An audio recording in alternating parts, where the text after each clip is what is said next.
Copyright disclaimer. Under Section 107 of the Copyright Act 1976, allowance is made for fair use for purposes such as criticism, comment, news, reporting, teaching, scholarship, and research. Fair use is a use permitted by copyright statute that might otherwise be infringing. Non-profit educational or personal use tips the balance in favor of fair use. Viewer discretion is advised. 23-year-old mother of two is dead after being shot by her own brother on Christmas Eve. Abrielle Baldwin was trying to break up an argument between her siblings when one of them pulled out a gun. Fox 13's Evan Axelbank reports on what has the sheriff furious and the changes he is now calling for. Photos Abrielle Baldwin posted to social media show her filled with joy. She's just a woman going about life, doing her thing with her two kids, trying to make a living, trying to make it. On Christmas Eve, while at her grandmother's home on 22nd Avenue in Largo, she'd had enough of her brothers bickering. DeMarcus and Darcus began pulling guns on one another. Abrielle told DeMarcus, quote, "You all need to leave that stuff alone. Why are you trying to start it? It's Christmas." They both had been fighting over Christmas presents, with the 15-year-old Darcus jealous that their mom had spent more on gifts for 14-year-old DeMarcus. After Abrielle stepped in, DeMarcus pulled a gun and fired, killing her and sending her son and his nephew, an 11-month-old, falling to the ground. Then Darcus pulled his own gun and shot DeMarcus, leaving him badly injured. This proliferation of guns on the streets and guns in this area and guns in the hands of these kids, this is the worst I've ever seen it. I don't think we've ever seen it this bad. The sheriff says the area around 22nd Avenue in Largo has been subject to extra patrols lately, with 13 gun-related incidents since September. He says his office has gotten reports of 17 guns stolen from unlocked cars. He suspects the guns used in this shooting were obtained that way. And people can't leave their car doors unlocked and leave their guns in their cars. It's got to stop. Further, the sheriff says both juveniles have been let off the hook too easily by the juvenile justice system, particularly DeMarcus, who has a history of violence against school staff and law enforcement.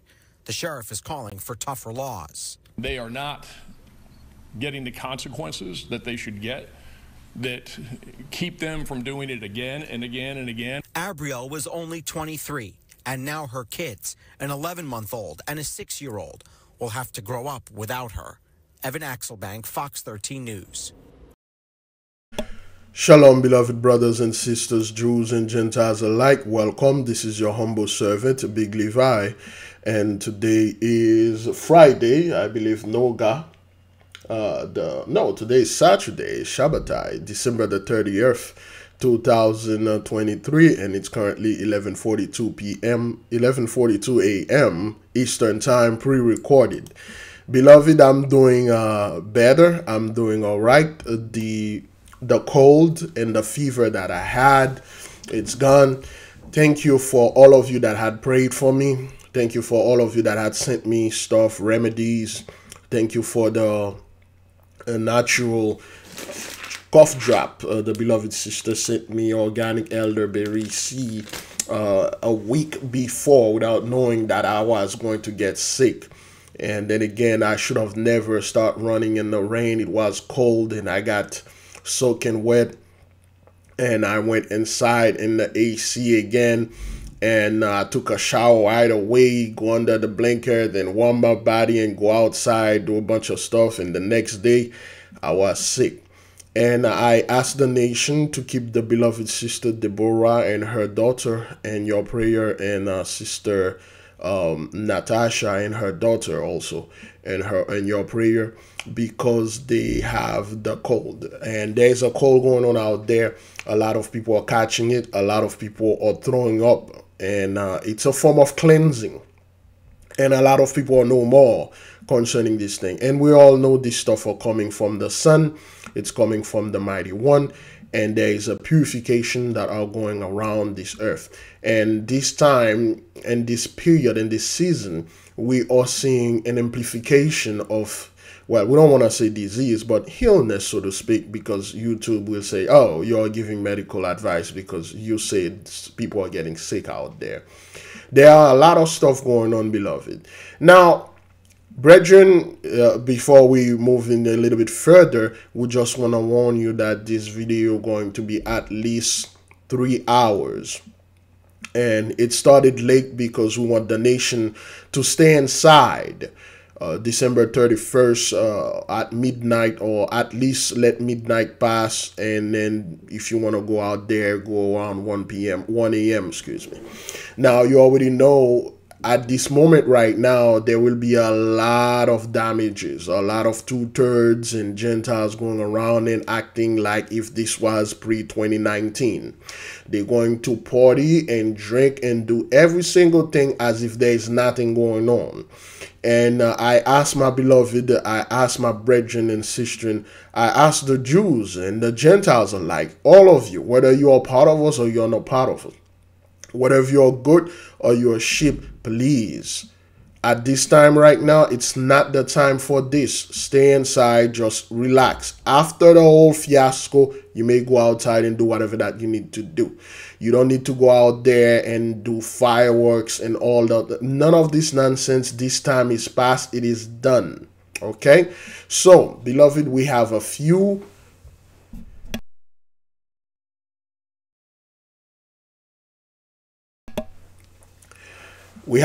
tabs open here, and they all related to all the Christmas violence and the Christmas death that had happened a few days ago and still going on.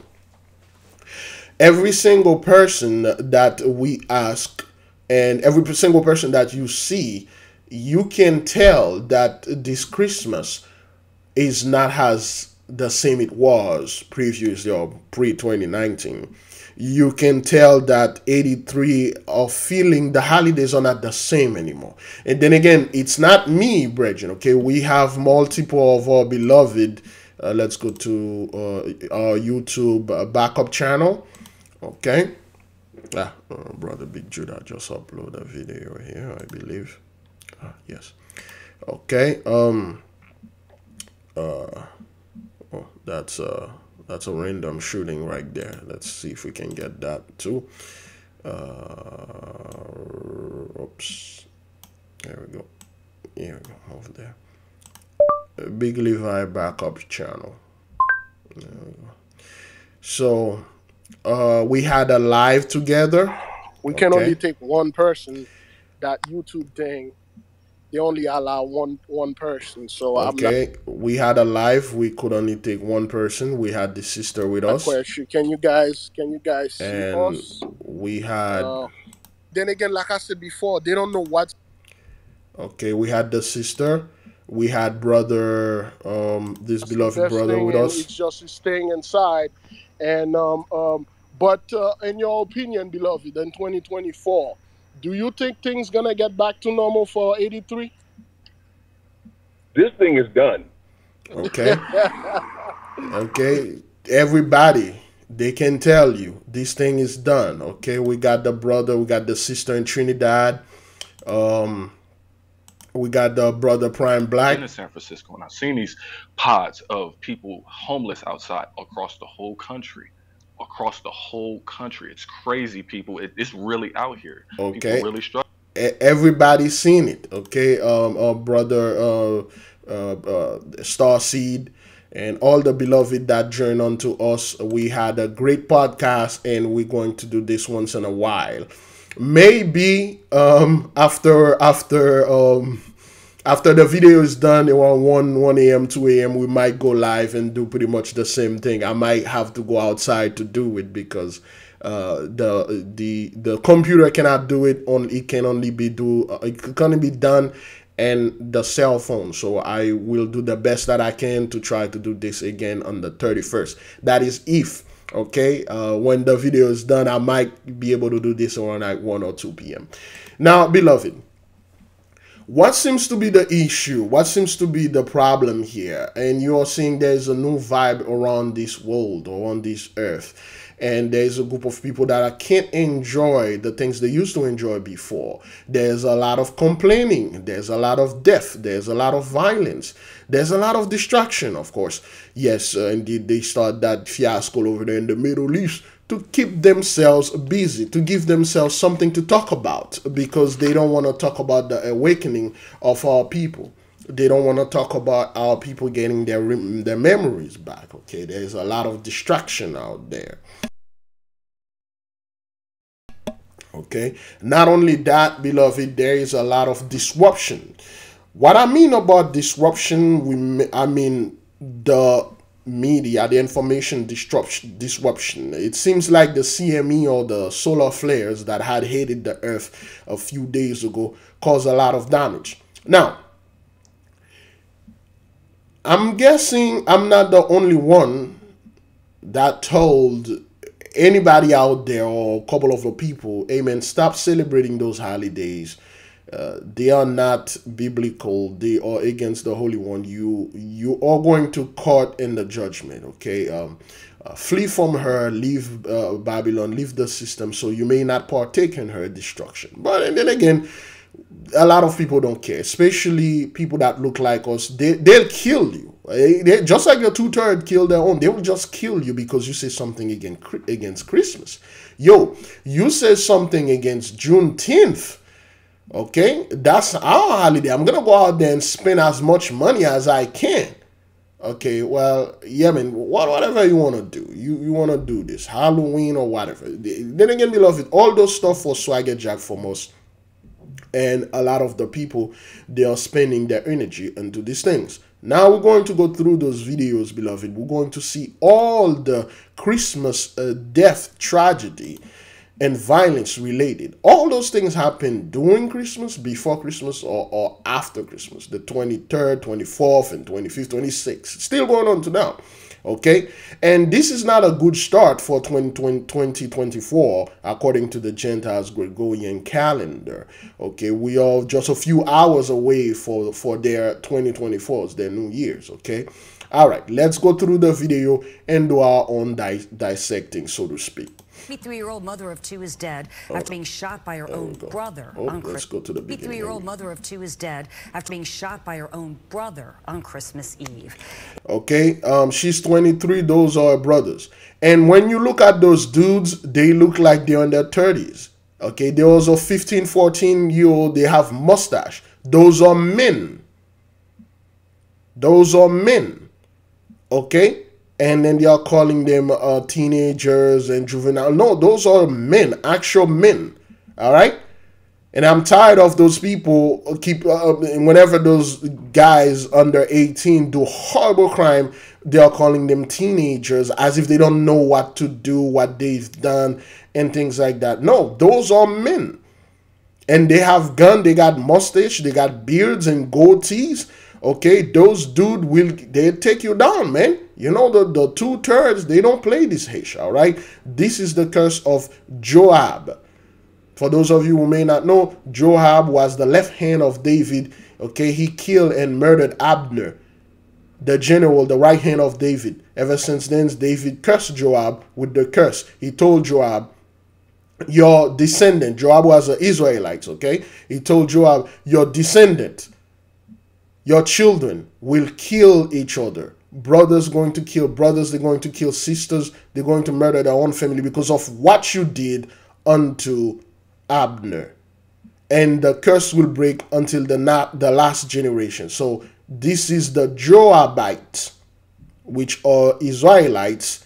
Again, this is metaphorically speaking, descendant of Joab, which was a Israelite OG, which did a lot of stuff for David, and he went overboard. Okay, Joab was a gangster, OG.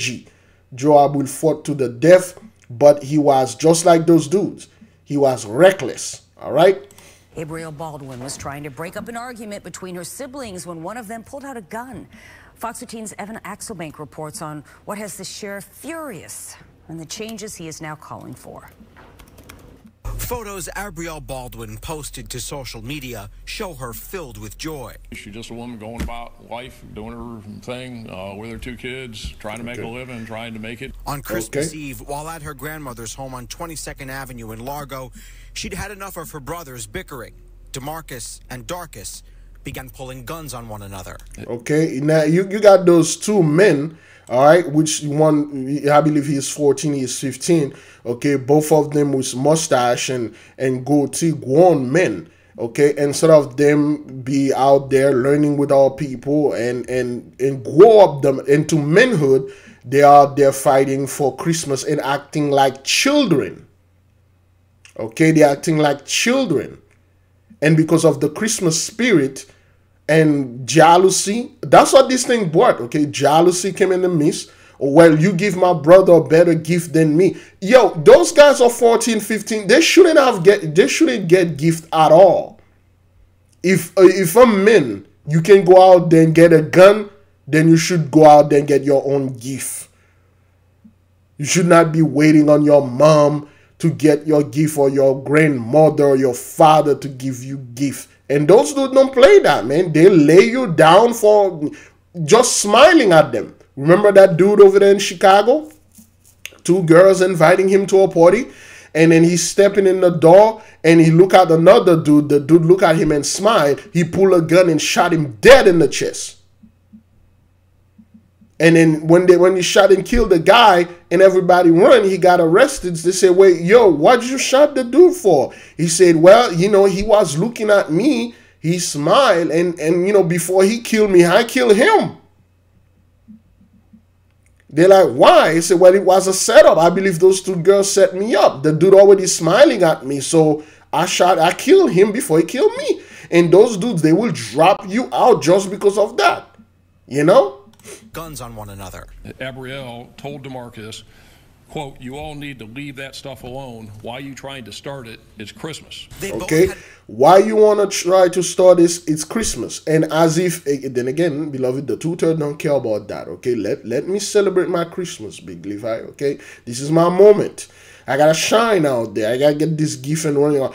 Brethren, what I'm telling you, those things are going on in my own family. I would be surprised if I check those dudes' background. They're all related to me.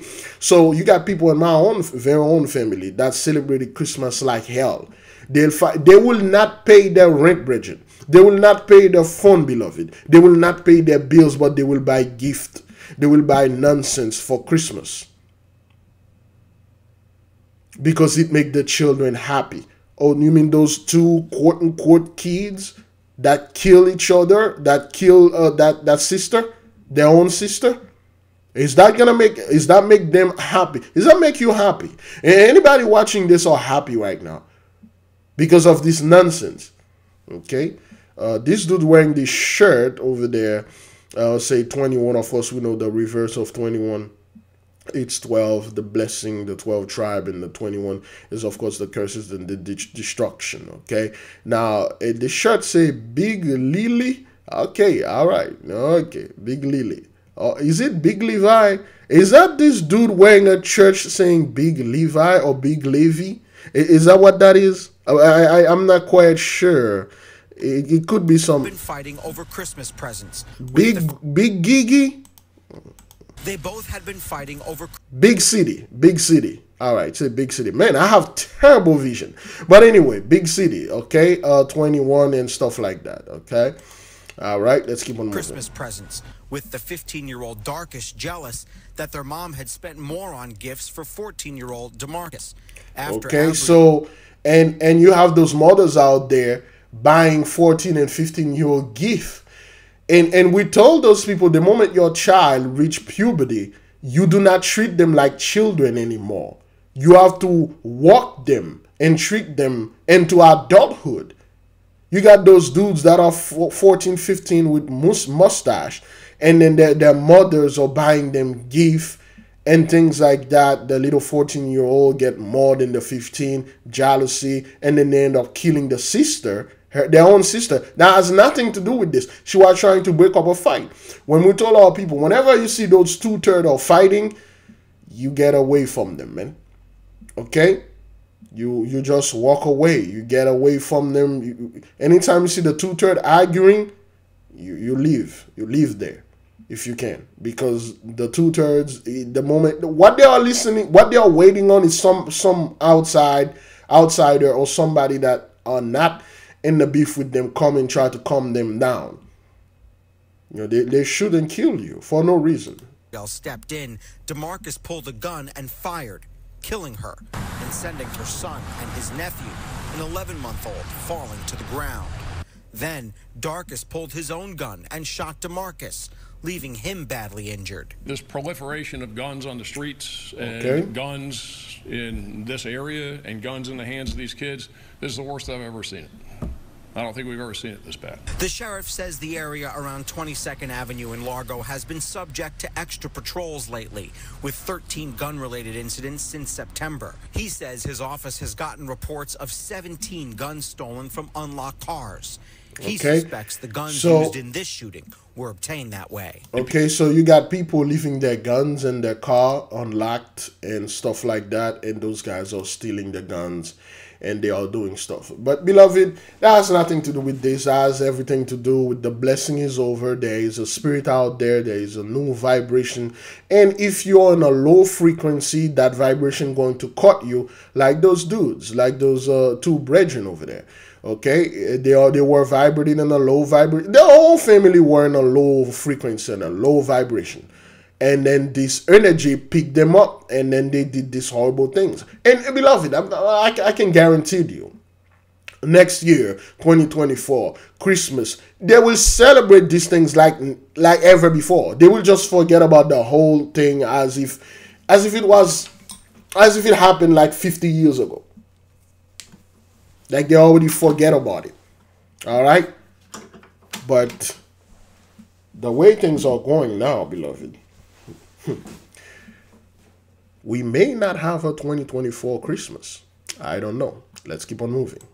But not in this Phoenix neighborhood, where a Christmas Eve tragedy has brought shock and sadness to family, friends, and neighbors. Unless you really know some people, you have no idea what can be going on behind the scenes and what they're thinking about and what sort of stressors they might have. So yeah, it's super tragic, really unfortunate, especially this time of year. Phoenix police tell us a murder-suicide ended the lives of 3 people Sunday night. Officers were called to this house off 2nd Avenue and Palo Verde Drive around 11:30, where they found the 3 victims inside. Authorities believe this man, David Donito, shot his girlfriend.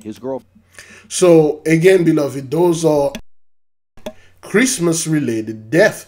It's not something that happened a year ago or 20 years ago. They are doing an expose, or so to speak. Those things are happening on Christmas. Okay, now you got it worse now. Okay, you got like this. He's a prosecutor. Okay, an ex-prosecutor. All right, he killed his girlfriend, the girlfriend mother, and he killed himself. That's 3 people. Now you got the 2/3. He shot his own sister and killed her. Okay, now you got this dude. He took the girlfriend out and her mother and took himself out. All of those things happen either on Christmas or Christmas Eve or after Christmas, so to speak. You're wondering yourself, what's going on here, man? This dude's name is David or David. Of course, the house of Israel, David and the house, everything and stuff like that. We know this is related to us. The red behind him, symbolize that he is actually Esau, the Edomite fellow, and he went out there and did this. What drove this man to do that? Like in the beginning, this fellow told you, you never know what those people are dealing with. All right, let's listen to that fellow again, okay? Christmas morning has brought shock and sadness to family, friends, and neighbors. Unless you really know some people, you have no idea what can be going on behind the scenes and what they're thinking about and what sort of stressors they might have. So yeah, it's super tragic, really unfortunate, especially this time of year. Okay, this time of year, you don't know what those people are dealing with. They go out there. Certain one of us can look at in their eyes and say, nah, something is not right. I don't know if something is wrong, but something is not right, because I can only see right in people. All our people, we can only see good in people. But the moment we can't see the good, we don't know what's going on. But I can't see no good in this person. Something is not right with the fellow. You know? Some of us can see this. But a lot of 83 out there, they just go around and they act like everything is good. Everything is perfect. It's all good in the hood, man. Nothing to worry about. You're making plenty of money. The economy is doing great. I'm doing well. I'm making banks. I'm happy. You know, 2020. You know, pandemic is over. You know, 2020 was a fluke. There's no remnant and stuff like that. The blessing just started. You know, we begin another 400 years. We're going to rule. That's how they act out there. But when in fact, you know, it's quite the opposite. Tell us a murder-suicide ended the lives of 3 people Sunday night. Officers were called to this house off 2nd Avenue and Palo Verde Drive around 11:30, where they found the 3 victims inside. Authorities believe this man, David Denito, shot his girlfriend's mother, then turned the gun on himself. David Denito, I'm wondering, is he related to Danny DeVito? Danny DeVito or Denito? I'm not quite sure they're related. But anyway, let's listen to this fellow right there. Then turned the gun on himself. Just watching a movie. Mark Hopper lives down the block and heard all the police pulling up to the house. My first thought was maybe a robbery or a break-in or something, but not with a dozen police cars and some of the larger police vehicles. With the copters, we knew something had to be very, very bad. Denito's girlfriend has been identified as 47-year-old Mary Alice Cash, who her friends called Molly. Her mother was 83-year-old Cynthia Domini. Arizona's family has learned that Denito was the widower of former Maricopa County Attorney Alistair Adele. Adele died last year from health complications after seeking treatment for alcohol abuse and anxiety. So again, beloved, you don't know the type of stress those people are going. Those are the prosecutors, the lawyers. Those people done things to our people. And they can't go to sleep, beloved. They can't go to sleep. They can't stop this. I believe the brother just uploaded a video that says, it must be a horrible feeling knowing that no matter what you do, destruction can be stopped. So they drank themselves to death. They do the drugs to death. They do a lot of things to death. I would be surprised that the dude that did this only done it because he watched one of our videos or a couple of the Brethren videos and he know what's coming. Like, hey, I ain't gonna be there for this thing. Neither my girlfriend and her mother. I love them so much and I'm taking them with me. Okay? She died last year of health complication. They don't want to say she did. She's a young woman. Okay? Let's watch this again. All right?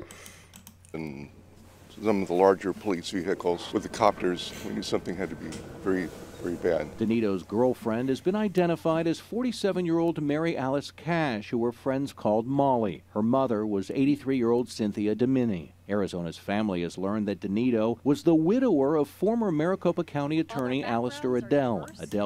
Okay, so that's his ex-wife. Okay? She was an attorney, so to speak. He was a prosecutor. That's a great combo right there. That's a great combo upon our people, man. You know, she charged and he prosecute, she charged, and then they're doing a lot of stuff to our people. A great injustice, and those people are dropping like flies. I didn't even know this woman passed last year. That was the widower of the ex-wife of the fellow. A young woman. Died last year from health complications after seeking treatment for alcohol abuse and anxiety. So, okay, alcohol abuse and anxiety. Young woman. Ex-wife of the fellow. Now, beloved, I'm asking because I'm not an attorney or a lawyer, so to speak. You being an attorney, you're making good money. I'm assuming, especially if you're working in the cities like Phoenix or Texas and you are beating on our people, you're pulling some sweet alfalfa right there. I mean, I'm assuming just like the smile on her face, things are or were going good. The husband is a prosecutor. You guys are banking, man. You guys should be happy. Both of you have good job and the blessing is pouring, and you're putting criminals away. That's the best thing of all of it. You're saving and protecting the nation. But come to find out, it's the opposite. You people were not happy. The anxiety are creeping on you guys so much. Beloved, listen, let me tell you something here. I've spoken about this before. Are we into 30 minutes before? After that, we will roll for our the commercial. And I've talked about this before, beloved, okay? The Mighty One, I had asked the Holy One to give me, to permitted me to see the other side, to see the dark side through deep meditation, and to see what was going on here, man. How those people want to handle these things. And he had allowed me to feel an amount of anxiety and a panic attack. He had allowed me to see and go to the other side and experience certain things those people are feeling right now. And beloved, with all the truth in my heart, I would not wish this upon anyone. I would not wish this upon my worst enemy. I would not. But I am not in charge. But this has nothing to do with me. I don't know who this woman is. I don't know what she did. I don't know what's going on with her. And she had super anxiety, so she drank a lot. Okay? Okay, she drank so much that her liver, I'm assuming, gave up. And it's not only drinking, brethren, okay? They do other stuff too. I mean, she was an attorney. The husband was a prosecutor, okay? They can get their hands on certain substance easily. And most likely she got involved with those substances and she's no more, all right? Crazy. The anxiety, man, the drinking. Like, what could make you anxious? What is it that you are worried about? What is it? Did you guys did something? What did those people do that was so horrible that they both of them, well, she took her life. Well, she took her life out because she drank to death. But what could they have done that worried them so much so that the fellow had to take the girlfriend out, and the mother, 83 years old, she had nothing to do with anything, and took himself out? Was it financial woes or spiritual woe? I don't know. But I know she was an attorney and the husband was a prosecutor, and they've done things to our people, whether you know it or not. All abuse and anxiety. So far, police have not indicated what might have led to the shooting. Adele and Danito had two sons who have now lost both of their parents. It's unclear whether either of them were in. Okay, so those two sons going to grow up, the father is not here, the mother is not here, and their grandmother is not here. Do they have uncles or aunties? Okay, those are the young men of the future. All right, and then those people are gonna go up to be adults, and then they will have job. That was pre-2019, okay, pre-2020. Excuse me. And they will have job, be managers and stuff, and they act like they are normal. They're as normal as anybody in the building, but you're not, man. You're not. You're dealing with a lot of crap, okay? In the home at the time of last night's shootings. It's been a hard few years for that family. Just impacts everyone? Yes. Yeah, especially our neighborhood's really close. Yes, again, beloved, it really does affect those people, their neighborhood. Because remember, they are not accustomed to things like that. Things like this, they see it in the news, and it happened in our community. It happened to our people, okay? And then now they are seeing that, wait a minute, last year the wife died, and this year the husband or ex-husband, so to speak, or widower, took the girlfriend of his out, the mother of the girlfriend out, and himself. What's going on? And this thing happened right down the street. I know those people.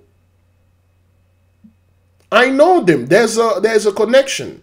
For instance, we were just talking about the last Esau's Trouble video that we released. We were talking about the Purple House. I mean, those people, you know them, you pass over there, you see the children, you communicate with them. There's a form of connection, although it's not close connection or familial connection, but you know them. And then to know something tragic like that happen, you're like, wow, that's really bad. And you can see her face. Let me enlarge the thing by him. You can see her face. Look at under her eyes right there. You know this thing affected her. She haven't get that much sleep. And it's one thing going on with 83 for a while now. They can't get sleep, like good sleep, especially rapid eye movement sleep, REM, REM sleep. They can't get that. That means they are not dreaming at all. The moment they can dream, it's nightmare. They don't want that. They just, if they fall asleep, it has to be a super induced sleep, like drug-related induced sleep, like super ambient alcohol pills inducing sleep. And you can see she's not getting that much sleep, man. Okay, look at her lips, is all white and dry. She seems like she has some kind of cold or fever. Okay, doesn't look too good. All right, let's keep on moving. Each other really well. They were a good family, good friends. Just doesn't make sense. No. Not at all. Not at all.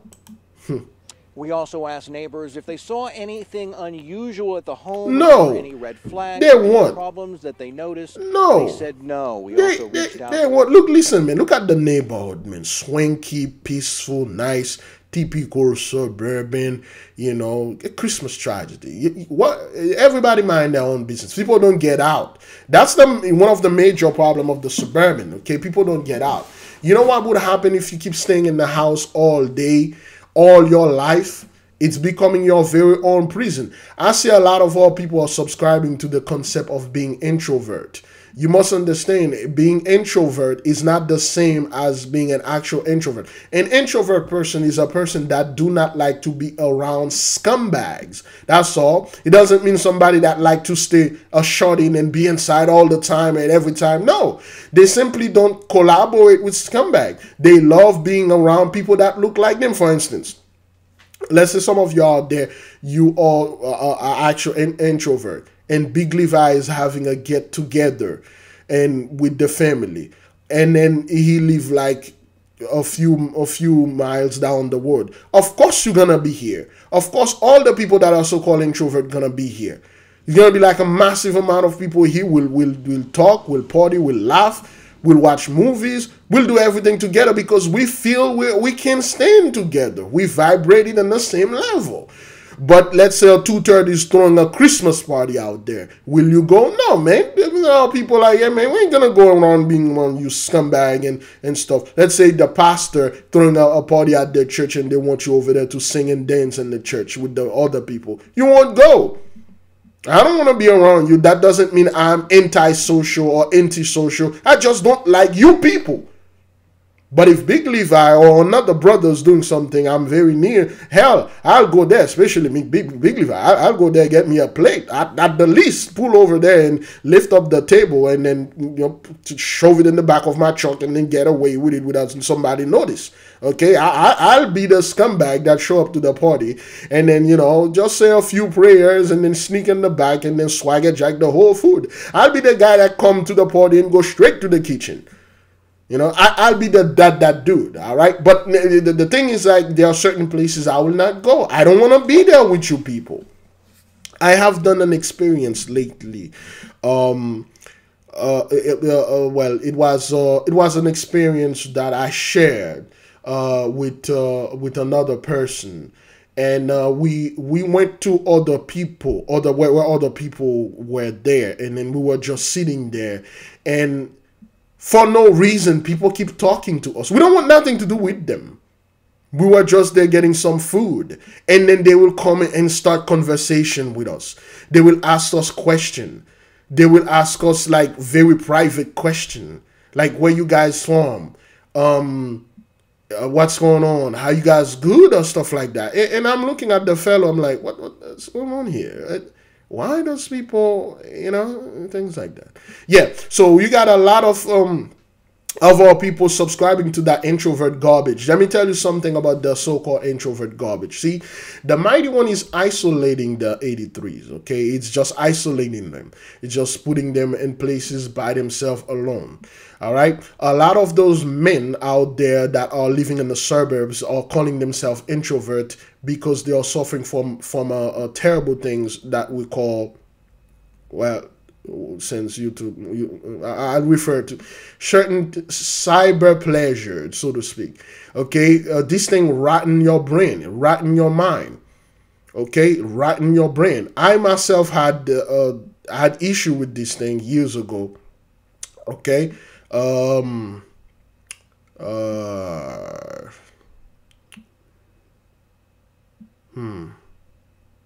me see if I can get.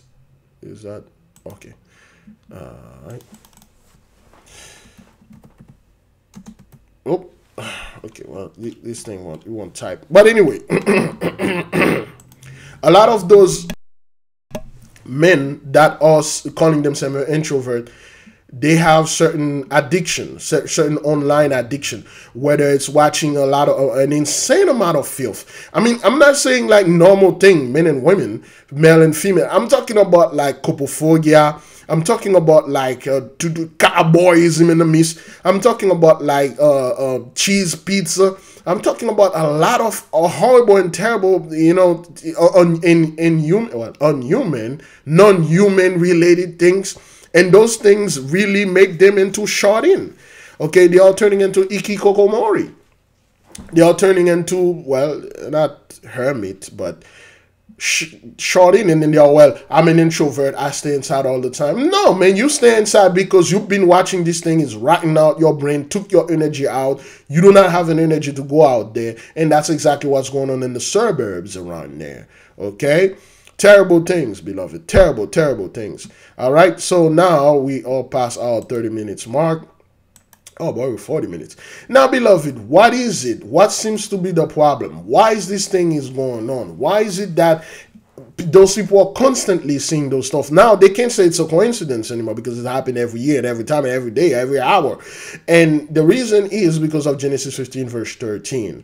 And he said unto Abram, know of a surety that thy seed shall be a stranger in a land that is not theirs, and shall serve them, and they shall afflict them 400 years. Of course, beloved, they remove the names of the people, the specificity of this, and they put them, theirs, they replace them with they, replace them with them, and all that. But they had names. They just grossly edited the book. They removed the names, and then they switch everything around to think the land wasn't ours and stuff like that. Okay, from 1619, 2019, we serve our 400 years. A lot of people say, well, but the so-called Gentiles, they've been in power for thousands of years. Yes.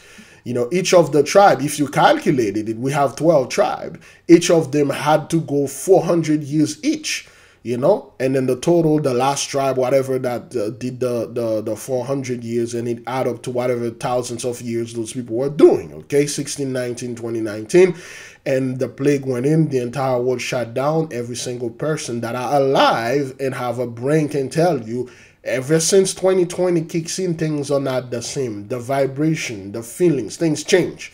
And it was not done by the elite. It was not done by the establishment or the dominant society or the Nephilim or the alien tried to take over. And it's been 3 years now. Those guys still trying to take over. Well, Agenda 2020. No, well, it's not Agenda 2020 anymore. It's Agenda 2030. You know, oh, 2030, they're finally gonna do it. Well, what you see happen in 2020 was just a fluke. It was just a try. They were trying. It was just a test. Wow. Since when those people need to test everything to know if it worked? Did they need to test syphilis and tuberculosis upon them before they give it unto us? Did they need to test slavery, chattel slavery upon them, and then after that they did it to our people? Did they need to test the Inquisition upon themselves, their own brethren, and then after that say, well, the Inquisition worked, let's do it to them now? Did they need to test the crack epidemic in their own neighborhood, the drug epidemic in their own neighborhood first? And then after that test, you say, well, we run a successful test in this small rural town of backwarded buck-toothed hillbilly monsters. Now let's go to the hood and then test it on them. No, they go right there onto our people. Did they need to get those alligators and say, hey, all those white women and white men, take their white babies and throw them to the alligators. Let's test to see if the alligator is going to eat them. And then when they eat them, they say, okay, the test was successful. Now let's go take the slave. Now let's go into the black neighborhood. Let's go to the children of God. Let's go to the Israelites. No. They've done this thing straight up to us. Suddenly now, out of the sordid, there's a sudden rise to testing. Well, they were testing 2020. They were testing to see how you're going to react. You guys are still testing. Well, 5G, they were testing to see how you're going to react. 5G is still there. Oh boy, it's been 3 years now. You guys still talking about this garbage. No, the reason is 2020 and that nation, Genesis 15:14, whom they shall serve, will I judge. And the Holy One is judging the nation through the 10 plagues of the apocalypse of Abraham. The one that you just witnessed was execution by the sword. Now, the sword is another word for any weapon, guns, knives, or any blunt object, any killing that was even done by hands or anything like that. It's execution by the sword, okay? All right, so that's what's going on. Now, beloved, for our little commercial, if you want to study with the nation, you want to know what we know, you may want to come to our Patreon. We only study on Patreon ever since YouTube canceled our YouTube membership and they cancel our channel monetization. So we are now on Patreon. You can choose Neophyte, you can choose Student, Gravis, and Intra Templum. Okay, you can choose any of those and then you become a member. We have a lot of studies, we have a lot of things, we have a lot of books. Right now, January 1st, which is tomorrow, we will restart it again. We had stopped. We'll resume studying right here with the book Black Labor, White Wealth. Yes, there we go, right here. We'll resume and Black Labor, White Wealth. Okay, if you like those beautiful photos, okay, you can just get them. It's all free for our members, whether you are a neophyte, Intra Templum, you will get them for free. Okay, those are a depiction of our peoples, you know, being positive. Okay, our brethren, the saints, a natural depiction of them. If you would like those things, you can come to our Patreon, you can get them. Okay, this is from Sister Kayla's. She had beautiful artwork. Okay, you can download our Holy Agenda. Okay, there's the PDF here, you can download it. Okay, you got all the brethren and the sister putting comments. All right, the right black aristocracy. Okay, you got the metal angels. Okay, you have the fathers and princesses. Okay, you have our brethren dressing nicely. Okay, and you have the Black Labor, White Wealth, Power and Black Progress, Part 8. This book, it deals with Jacob's trouble, okay? The cause of Jacob's trouble. What we went through during Jacob's trouble. What cause of Jacob's trouble? Black Labor and White Wealth. We stop at Part 8 of Chapter 1. So tomorrow at 8:30 p.m., we'll begin Chapter 2. And we ask you to join unto us and study unto us. And there are a lot of stuff here that you're going to get. There are a lot of things that are in here, all the stories and all the all the stories and all the secret videos that we have. A look back during the 1970s when our people was in the drug war.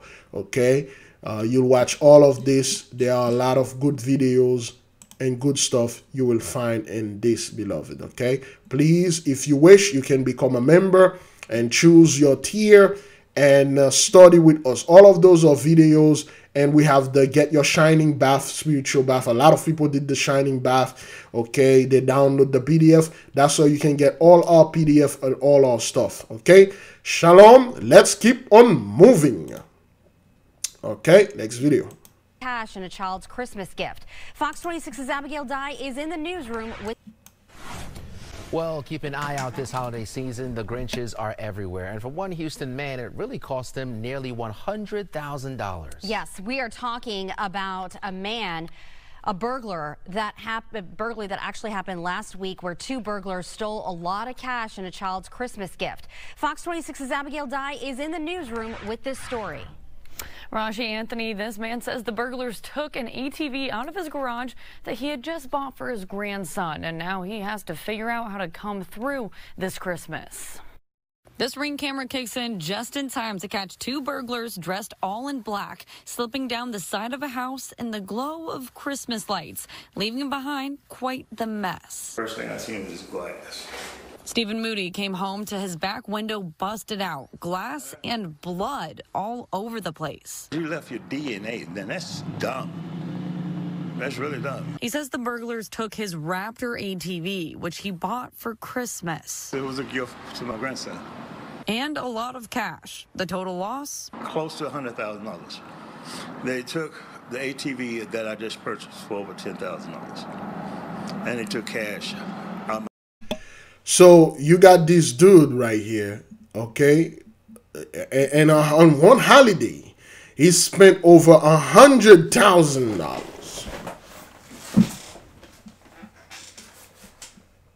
They took cash, Christmas gift. Of course, whoever did this know this guy. It's an inside job, you know. They know the fellow, and then they go over there. They took all these things. So you got this dude like that has this disposable income that he could have saved and invest in the nation and be part of our nation and build things for our people, but he bought Christmas gift, man. Those are the brethren, okay? Over $100,000. And that's why we told our people to get into the $5 challenge, all right? The $5 journey, excuse me, so to speak. We want to refer to it as the journey, not a challenge, okay? The $5 journey, and save $6,890 for the year. If you can save more, the better. Do not spend your money on any holidays. Do not spend your money on any nonsense anymore. You starve those people. You starve their businesses. You starve them. You save this money in your house. Now, then again, beloved, I'm not telling our people to go out there and worship money. That's not what that is. We are putting a restriction. Our spending, well, there's no such thing as spending power, but our spending power will become our saving power.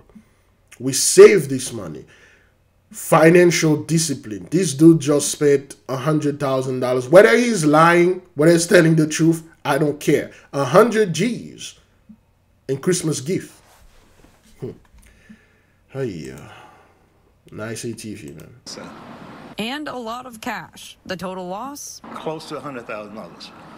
They took the ATV that I just purchased for over $10,000. And they took cash out of my bedroom. Moody says he had to call police out to his house several different times to get them to dust for prints and take blood samples. I'm just frustrated. I'm pissed because she invaded my privacy. I feel violated. But he's confident in finding justice. I'm going to find my ATV. You took somebody's gift. My gift to make sure you get caught. And I'm going to do that. This happened in a neighborhood near the Sam Houston Tollway and Telephone Road. If you know anything, you can call Crime Stoppers. Okay, so again, you got this fellow right there, and it had all this money, buy gift for Christmas for his grandchildren, and a lot of them think it's a good thing to do. But you know, this year the Holy One spoiled the fun, and things are not the same anymore. Whoops, is that thing recording? Is it recording? Yes, it is. So a lot of stuff going on out there, but you can see it, Bridget. I'm not saying it, okay? We were just talking about this a few days ago, how a lot of our people that look like us, spend a lot of money on holidays. A lot of money, man. One holidays you spent like at least $10,000 in one ATV, man, you know? Well, the other money that you had in there, whoever took this money, know you had this money there. You know, they don't just break in and bring a random dude home and then they go to this specific place and then find the money. That's why we told everyone that are in the $5 journey, don't let anybody know. If you know your spouse like to spend money, don't let him or her know. If you know your children or a person in the house that can't see money, the moment they see they have to spend it for no reason, don't let them know. And all of you, even though whether you have some debt, save this money. You know, save this money, and then after that you can choose to pay your debt with it. Okay, but yeah, you need to save this money. Do the best that you can do to save this money. The $5 journey will help you. Okay, we have testimony, beloved. Okay, we have testimony in our backup channel. You can go listen to it. There we go. We have testimony. Oh, what? Okay, we have testimony about the $90,000 student loan debt cancel. All right. You know, I called to let you know that I want to let you know that my oldest daughter had $90,000 of her student debt loan canceled. Okay, the sister, the student loan debt canceled, and she was in the $5 journey. She ever since then she never been broke. She never been broke. You know, all her stuff you know, go ahead and realize by itself. So we ask our people to be financially responsible. Stop throwing away your blessing. The people are getting their blessing from your blessing. Stop giving it away. Save your freaking money. You don't have to be a part of us. Whether if you're a Jew or Gentiles, goat or the sheep, you save your freaking money, man. You don't give those people money. You don't go out there and get something you don't need. Well, I want that. Well, do you need it? Is it a necessity? Is it necessary for you to get this thing? No, I just want it. No, you don't do that. For our brethren out there, if you smoke, amen, save that smoking money. If you drink, save that drinking money. If you do other substances, or you do fast food for the sisters, excuse me, you go out there, do manicure, pedicure, and a bunch of stuff that doesn't even matter. I've seen a video of a young woman on YouTube spending like $300 to $400 a week in her nails and her feet. People, what, are you walking barefoot out there? Men don't even pay attention to those things because she like, yo, I gotta get my nails done every week. You got brothers that get their hair done every week.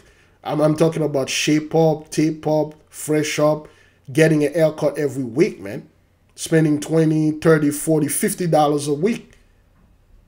Come on, dude. You got dudes that buy a bunch of sneakers, and women, bunch of shoes and new stuff. This gotta stop, man. At least if you're a part of us. If you're not, hey, you do your thing. But if you're into this thing, you going to that fast with us, man, stop it. All right? Let's keep on moving. They say a 19-year-old woman came out screaming with a slash wound to her face before.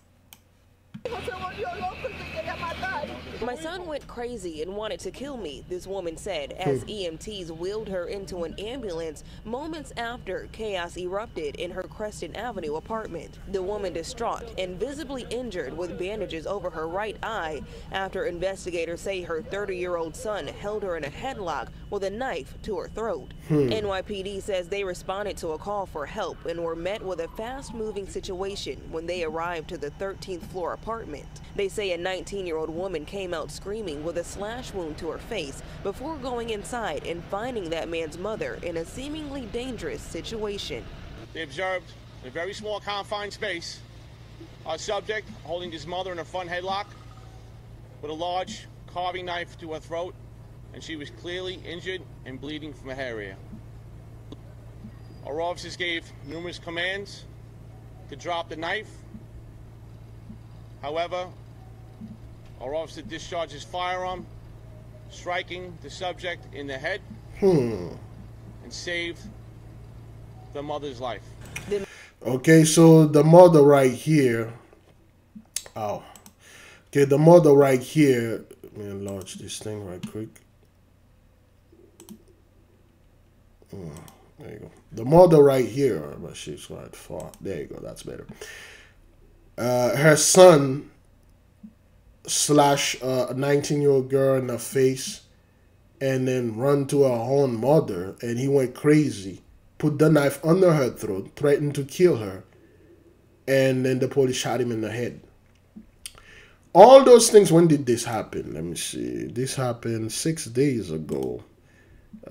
December the 23rd, okay? Before Christmas. Those are all Christmas-related deaths. Unnecessary death, brethren. Unnecessarily. You just sit down there and then you're watching things like that happen. You ask yourself, well, that is if you don't know exactly what's going on. What in the world is going on out there? What is causing those things? What caused those people to snap? Of course, the so-called conspiracy theories are bigly high. You have to understand they are controlling those people through 5G and stuff like that. They are doing this thing. And, okay, well, yeah, whatever. They are doing. The Gentiles can do everything. They control people through 5G. And the next thing you know, they have to wait it onto the so-called Antichrist to come over there to, put that chip in your butt so they can control you again. At least, they're not controlling you to that 5G. And the same people that told you, well, the elite, they control people through their money, they control you through their education and stuff. Man, how much control those people need? They already control you from your money. They control you to the job, the education, entertainment, and they control you to that 5G. They control you from that chip they're going to give everybody. And then all those elite, you guys give those guys so much credit. You make the so-called the elite into God. Well, they are Nephilim, they are reptilian. They don't try to mess with them because they are so powerful. The queen, she's been drinking baby's blood and she's immortal. Jimmy Carter, which is no more for a while now, and those guys, Elon Musk, they are so don't mess with those guys because they're all so powerful. They are sons of reptilian and stuff. Okay, well, if those guys are the sons of the so-called fallen angels, or the sons of reptilians, or the sons of aliens, then there must be another group of people here that are the children of God. Then there must be a group of children here that are actual angels. There must be a group of people here that are angelic being or super being in there. Those people can just come up on this earth and do whatever the hell they want to do and then get away with it, don't pay anything.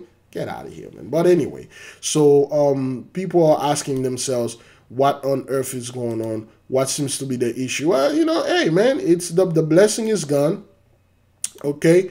And that's why you see those things are happening here. And then if you look at the captain here, and you can see the number 10 repeated itself, double, 10, 10, give unto them double. Above the brother right here, you see the number 2 given unto them double. And then this brother here, you can see those 283 next to them, next to him, double. Each of them going to get given to her double. All right. So, 1001 here, which is number 10, and then the reverse of 10, 01, 10, 10. Michael is all over this thing. Judgment is all over that stuff. I'm not making this up, and I'm not looking for stuff and trying to, put stuff out there. I have slowed down a little bit of dissecting the things in the pictures because our people, they literally can see the stuff, okay, the things going on around those people. They can see the mark, they can see the message, okay. This thing is now, I'm not making none of this thing up, but hey, things are real out there. Let's keep on moving. The mother's life. The man, who police have yet to name, was taken to a nearby hospital where he was pronounced dead. While we don't know his mental status, officers describe him as emotionally disturbed. Every day in the city, our cops respond to calls for emotionally disturbed people. And it's a tough job for our cops to handle these. Yeah, they just, put some shining on the cops right there. They got a tough job. They just shot a guy in the head. Always look for the best outcome for the family. The best outcome, you shot that guy in the head. He has mental issue in his head. You taking it out with a freaking bullet. That's what you guys did. And you guys are looking for the best outcome. How are you going to get the best out of the worst here? Oh, boy. Emotionally disturbed person. Thank God our cops got here quickly and saved this family from further harm. Police calling the incident a tragedy that unfolded. Let me see. I think I see something here. Okay. Well, if we look at the truck right here, we can see the number 4 over there, the 4 quarters of the earth, of course, and it's a fire truck, one of those New York NYPD police fire truck, I'm assuming. Police calling the incident a tragedy that unfolded just days before Christmas. And then again, like I said, they're all Christmas related. Okay, now you're going to remember every 23rd, that's how your son died before Christmas. Terrible. 19-year-old and 45-year-old mother now recovering from their 19-year-old and 45-year-old mother now recovering from their injuries at St. Barnabas Hospital. Okay, St. Barnabas, 19, 1 plus 9, you know what to do. She's 45, 4 plus 5, you know what to do. You know what's going on in the midst. Okay, and then they are St. Barnabas. Let me see, there's something here about... Whoops, a woman who... We'll watch this next.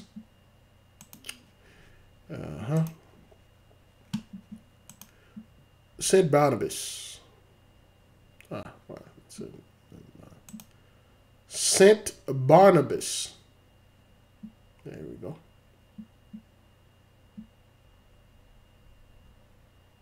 Okay. Okay, well, when they talk about Saint, I always Google read this stuff to me, but anyway, when they talk about Saint, okay, brethren, we know they are talking about our people, okay? This is probably one of the closest, you know, representation of Saint Barnabas. Those guys are recent. You can see the afro, the beard, the dark skin, all right, Russian icon-like, but of course, swagger jacket right here. But yeah, this is the one of the closest representation of Saint Barnabas.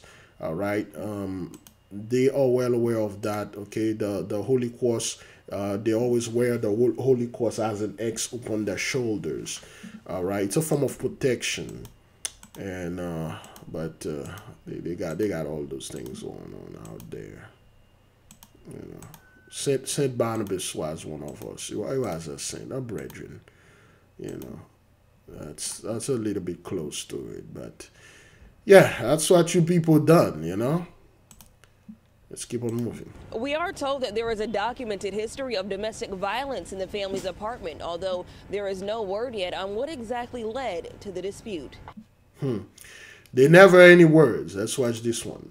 Witnessed her boyfriend get shot and killed on Christmas Day. Tells Fox 4 she can't stop playing all over of those and are over Christmas her head. related. The suspect in her boyfriend's murder is also the suspect for killing an Army vet last week in Uptown Dallas. Fox 4's David Santendry has her story, plus a remembrance for that Dallas victim too. David?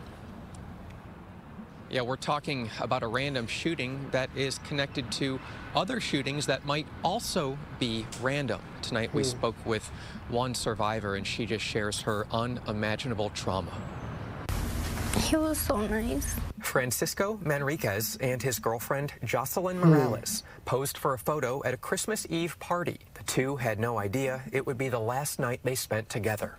And I'm gonna miss him so much. After the party, Morales was getting dropped off at her sister's home in Balch Springs. That's when the car the couple was in was sprayed with random gunfire. I couldn't even look up at the time that they were shooting because everything was so fast and I was scared for my life. Manriquez was in the driver's seat. And I grabbed his face and he had 2 bullets on his head. After the gunfire stopped, Morales ran for help. A relative wanted to rush Manriquez to a hospital. But when he went to look at him, he was already gone. Oh. All right. You can see the, you know, the moment they pulled this guy out, he already had bullet hole in his face and things like that. But anyway, and those folks never lose the Christmas spirit, and they still have it and things like that. But beloved, I mean, this is on Christmas or before Christmas. You will always remember this thing, you know. So Yeah, well, like we told people, man, stop celebrating this thing, but hey, nobody want to listen. Nobody listen anyway, so that's what happened. Let's keep on moving.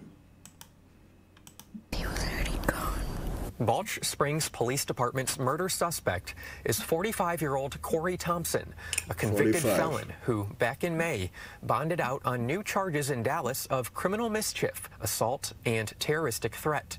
On December 20th, Dallas police say Thompson used a rifle to shoot and kill Roderick Butler off McKinney Avenue. Okay. So this brother had beef with a lot of people, man. You know, killed this fellow right here, you know, killed the brother. But the brother looked like a hardcore Israelite brother, okay, wear the usual cap, and then he has his grown beard right there. But look what they put next to him, which most likely showed you they were hardcore Christian. All right, killed the brother last year, all right, with a rifle, and then this year killed all the dude. You know, people that this guy was after blood, and this guy was after revenge. Off McKinney Avenue. Still so many questions on to why, what was going on. Friday night, Butler's loved ones held a vigil at the scene in the Uptown neighborhood of Dallas. After Butler was murdered, Dallas police said the shooting was targeted. Of course it was. And murdered, Dallas police. Okay. So over here, if we look at the clearance of this, we can see this number right. Oops, we can see this number right here, and over here we can see that the 22222 repeated 4 times, and we know what that is if we add all of them together, and they are named part belly, in the belly of the beast, smile, dressy club. Is that what that is? Dressy? Dulce? Dolce? I'm not quite sure what that is, but all those things are out there, and the messages are here, and we receive it. Let me see. Served since 1821. Service since 18. I'm not quite sure. Is it 1881? I'm not quite sure if it's 1881, but it seems it's 1881. If it's 1881, 18, it's 18 and reverse is 81. 18, 1 plus 8, 9. 81, 1 plus 1, 9. You know, that's what it is. 1881 or 1861. I'm not quite sure, but anyway. Said the shooting was targeted and did not see a further threat to the community. But while Thompson was on the run, he allegedly carried out this random shooting in Balch Springs. Surveillance identified Thompson's white Lincoln SUV near the scene, according to police. Also, Rowlett Police Department is working to determine if Thompson is responsible for a shooting at the intersection of Rowlett Road and Miller Road the morning after the Balch Springs shooting. Why would somebody do that? The trauma is indescribable for Morales. So, Morales, I think it's the family. I'm not quite sure this is a python or it's some kind of fake thing over there. I'm not quite sure what's going on, but this dude is no more. And the guy is targeting people, probably Negroes from his past or something. I'm not quite sure, but he's targeting people. Just don't want to keep playing it all over and over and over again in my head. I'm tired of crying. Manriquez was a father to 3 girls, ages 11, 8, and 6. Again, the 28-year-old did not graduate high school, but recently went back to earn a GED. It's 11. Okay, so you got this dude, he got 3 daughters. Now he's no more. Okay, those children gonna grow up like this, knowing their fathers were taken out like that, man. I mean, yo. And then you're going to tell those girls, you are as normal as any other girls out there. No, you're not. There's some extensive work that needs to be done here. Okay? This guy's 28, he got 3 daughters, and then he's no more, you know? He's no more. 8 and 6. The 28-year-old did not graduate high school, but recently went back to earn a GED. He was a very loving person. The type of person Morales says she's better for knowing. And it sucks that I'm never gonna get to see him again. Because he was my soulmate. Thompson was booked into the Dallas County Jail early Wednesday morning. He's currently being held without bond. What a surprise. They usually let this guy out, but, you know, they don't let him out anymore, you know. Okay, that's another MS. Let's see what's going on here. A lot of Christmas related stuff, man. Okay, those things happened 14 hours ago, okay? She was my baby. She was my life. You can just hear the heartbreak in that mother's voice. Her daughter murdered by her own husband on Christmas Day, then the man taking his own life while their 3 kids were in the same home. Again, what seems to be the issue? Why? This thing keeps repeating over and over and over again. It seems it's happening in every state. It's happening over and over again. Why? It's not something that happened only to Christmas, Virgin. It's everyday thing. Husbands are taking out their wives and children. Wives taking out the husband and children. Children are taking out the... People don't want to talk about it. People don't want to say, wait a minute, something must be going on here. But anyway, let's keep on watching. Good evening and thanks for joining us tonight. I'm Devin Clark. Keith and Daniela have the night off. KPRC2 first brought you this as breaking news. And tonight, we now know the mother is 34-year-old Fanny Uresti. Her mother fighting through tears to share Fanny's story. She spoke with KPRC2's Gage Goulding. And Gage, the most heartbreaking part of this story is that the 3 children were in the home while all of this happened. Yeah, Devin, all 3 of those kids were home, the oldest being 14, the youngest just 6 years old. And I'm told that the teenager actually witnessed her father shoot and kill her mother. It's just an absolutely heartbreaking story here. Now, I spoke with their grandmother this evening, and as you said, fighting back tears. It's an emotional story, but she felt the need to share her daughter's story to potentially help somebody else that might be dealing with domestic violence. My heart no longer beats. I don't feel my heart beating anymore. They took her away from me in a way that was, you can say, cowardly. Strong words from an even stronger mother who's left broken after her daughter was murdered on Christmas Day. I just wanted to die. I wanted to die. 34-year-old again, like I said before, when you see things like that happen as a mother, as a father, or as a family member, you do not feel the need to leave. You're like, I might as well die too. And that's exactly what's going on out there, man. And the thing is, when you sit down, you ask, okay, well, what could have caused this? What did she do? What happened? Was it because of jealousy, money, financial woes, cheating, love? What is it? This dude just snapped and took her out and took himself out.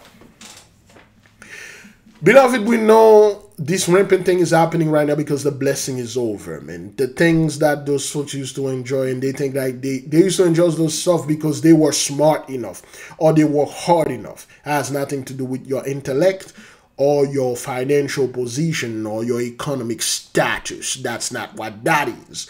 It was working because you were under the blessing. Now you are under the curse.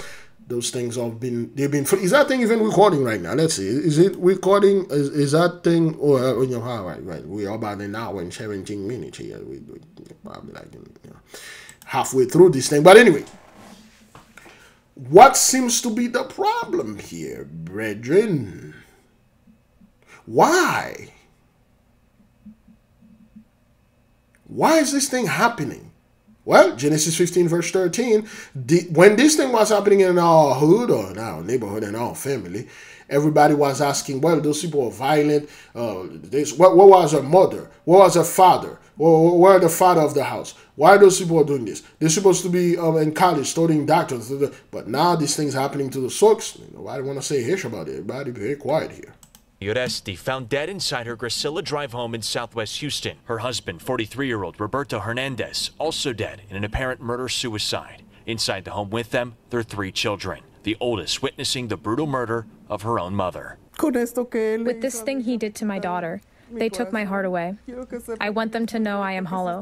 Was there ever a red flag that said something's wrong here? Still a week before the incident, they had an argument. I wasn't there. I was in Mexico. He had a gun that his brother gave him to protect the house. Oh, He took boy. it out. He took it out, threatening himself. But before that, Rosa said her daughter's husband was obsessive over her, a sign she wishes Fanny would have seen sooner. I want to raise my voice on behalf of my daughter so that the other women who are going through the same thing are aware and immediately leave the place where they are. And there is help. Okay, let me say something here. We've seen this type of behavior over and over and over again, where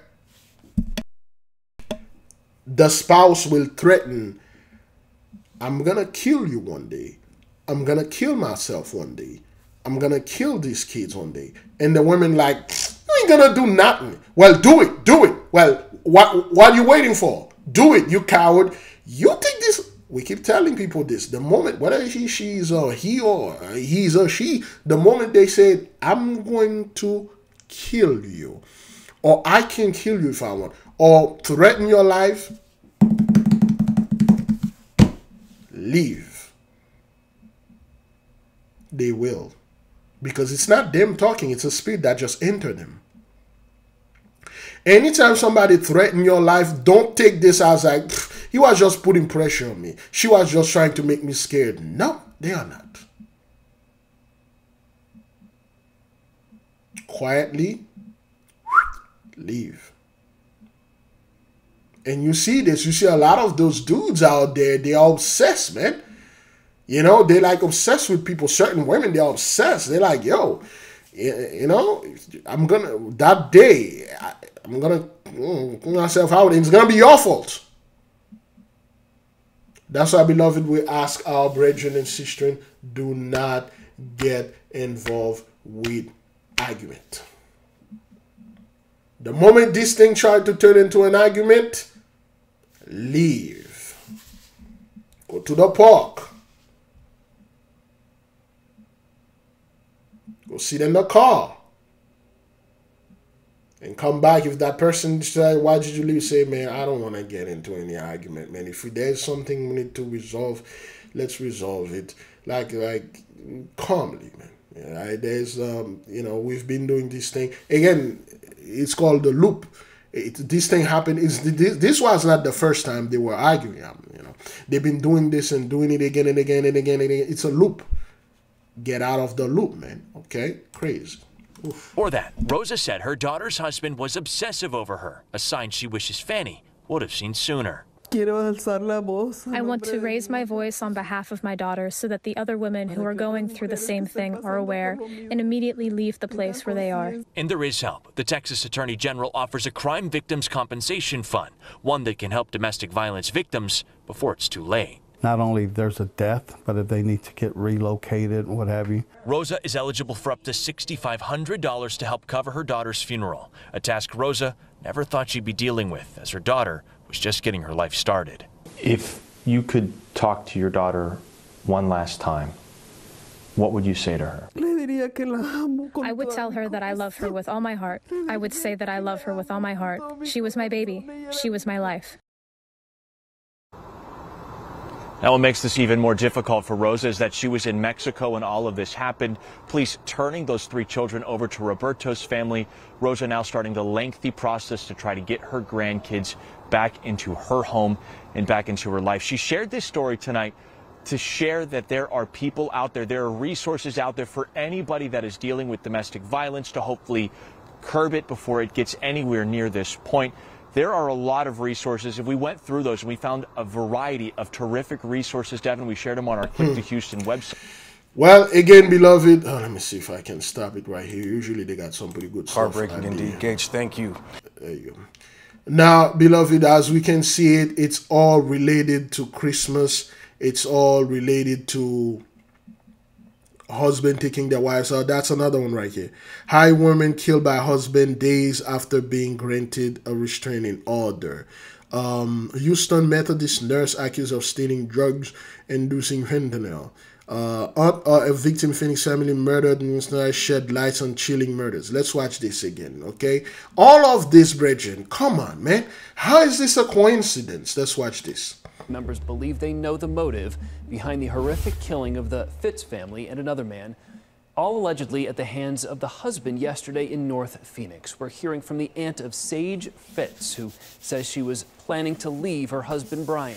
The family believes that led him to shoot and kill her, her boss at a business, and then go on to kill his 12-year-old son, their dog, and himself at their home nearby. True crime correspondent Brianna Whitney working to understand more about this family dynamic. The details in this case, heart-wrenching. Heart-wrenching. I had a lot of questions last night when I was on the scene. Now I feel like we're getting a clearer picture of what led up to this. Sage Fitch's aunt telling me just this past Thanksgiving, Sage told family she was going to take steps to end her marriage to Brian. She says Brian had a traumatic injury years ago that changed their lives, and says he became concerningly controlling. Now he's suspected of becoming what psychologists call a family annihilator. Chilling words Fran Rebello remembers being. Okay, look at the shirt with the Christmas. Let me enlarge this right quick. Look at the shirt with the Christmas tree, the holy tree. Look at the holy sock right there. All those holy stuff that we used to do, and you know, this woman, she got taken out. The husband. This is crazy. How come people are not seeing this? But anyway, let's get on more. Being said to her niece Sage Fitz from her husband Brian. He had once said, if I can't have you, nobody can have you. The moment somebody say this, beloved, you out of here. You're out of here. Again, brethren, a lot of those dudes, 83's men, they are very possessive. And they see the women as I own you. The women pretty much the same thing. I own you. I bought you. And I know you are with me because of my money. I'm a high value man. You with me because of the money. You think, after all I've done for you, and because now I'm no longer able to earn as much as I used to earn because I got injured and stuff like that, and you can leave and be with another dude and be with another man? That's why I don't subscribe to the high value garbage. Like I told anyone out there, high value men or high maintenance women, I don't know why they call them high maintenance. It's a man or woman of the Most High God Almighty. At this point right now, well, it will come to a point, women gonna chase men that have knowledge, that can teach them about the proper word, that can teach them about magic, that can teach them about who they are spiritually, mentally, men that can guide them, men that can be there. It may not necessarily be romantic and stuff like that, but women are seeking men like that. I mean, they can look up and say, hey, I want this man, I like that man because he's speaking about things that I want and I want to do. You already got a lot of women out there that can get a bunch of their own money, but they need a man that can do the work of the Holy One. Those are the high value men out there. Any man that think like your money give you value, you're into deep doo-doo. And any man out there think you can take a passport and go outside and get another woman and then bring her here and think like, oh, I got a better woman than any other woman. Wait to see until she assimilated. Some people ask me for dating advice. I told them, I'm the worst person you can ask for dating advice. A lot of the 83 out there, the whole dating issue was caused by 83's men. They are the one that come up with all the standards. They hoarded all the money. They made everything about finances. They make everything about their money. And then all the women flock to them for the money because that's what you made yourself for. And then now they don't have any money. They can't earn the money. And then they are blaming everybody right now. But they are blaming the women. Women are always about money now. You know, why can't you like me because of who I am? Wait, you scumbag were the one that did this. You made this thing all about money. You embellish yourselves with money, glory, and thus brought you some kind of pseudo respect. Now you don't have the money. Of course, those women going to leave you. Of course, those women don't want nothing to do with you, and they are addicted to what you taught generation after generation. Look for the man that has the most money. Now you working. You trying to get away from. Well, I'm an introvert now. No, you're not an introvert. You're a broken man. There's a bunch of broken men out there talking about this, I'm that, I'm this, I'm that. They're very possessive. You guys did this. 83's men, especially, you guys effed up the whole game for all other men out there. Well, not for me. I don't have this issue. And I know a lot of men like me out there don't have this issue. In order for them to get any women, they have to get an insane amount of money. No, sir, that's not what that is, okay? All right, let's keep on moving. How long we are into this thing? I mean, if this thing is recorded. Let's keep on moving. It makes what happened Monday that much more eerie and devastating. Police say it started when Brian Fitz went to this auto shop and shot and killed his wife Sage and her boss Carmen Buscemi, who the family had known for years. Rebello says Brian believed his wife was having an affair with Carmen, which she says was never the case. That's the thing. Now, the moment those guys can't provide the way that they used to, and they will go to the women and track the women's job, and then they will see the boss, and then they will like, well, she's effing the boss. That's how she's making good money, or that's how she's doing this and that, and took the fellow life out for no reason, man. For no reason. It took the man out. Oh boy. This is going to be a little bit backward, but let me see if I can guess this. Beloved brother Presley. I brought this out multiple times. Okay, this is Presley. My name's Chris. Okay, this is Presley Snipes. Brother Presley, when I was in the music industry, still is, and the brother was a huge mentor of mine. Okay, well, so 4 years ago we had an interview. Okay, Presley Snipes and Urban Black, that's my artist name. Talk about people stealing your work. Okay, so Okay,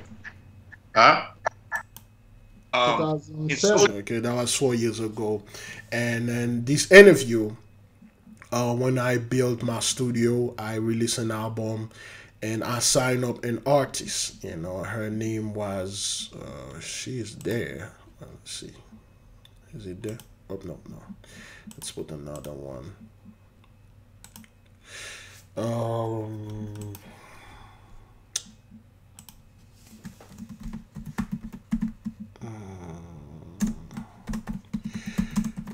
Okay. Oh crap, that's not Adriana? No.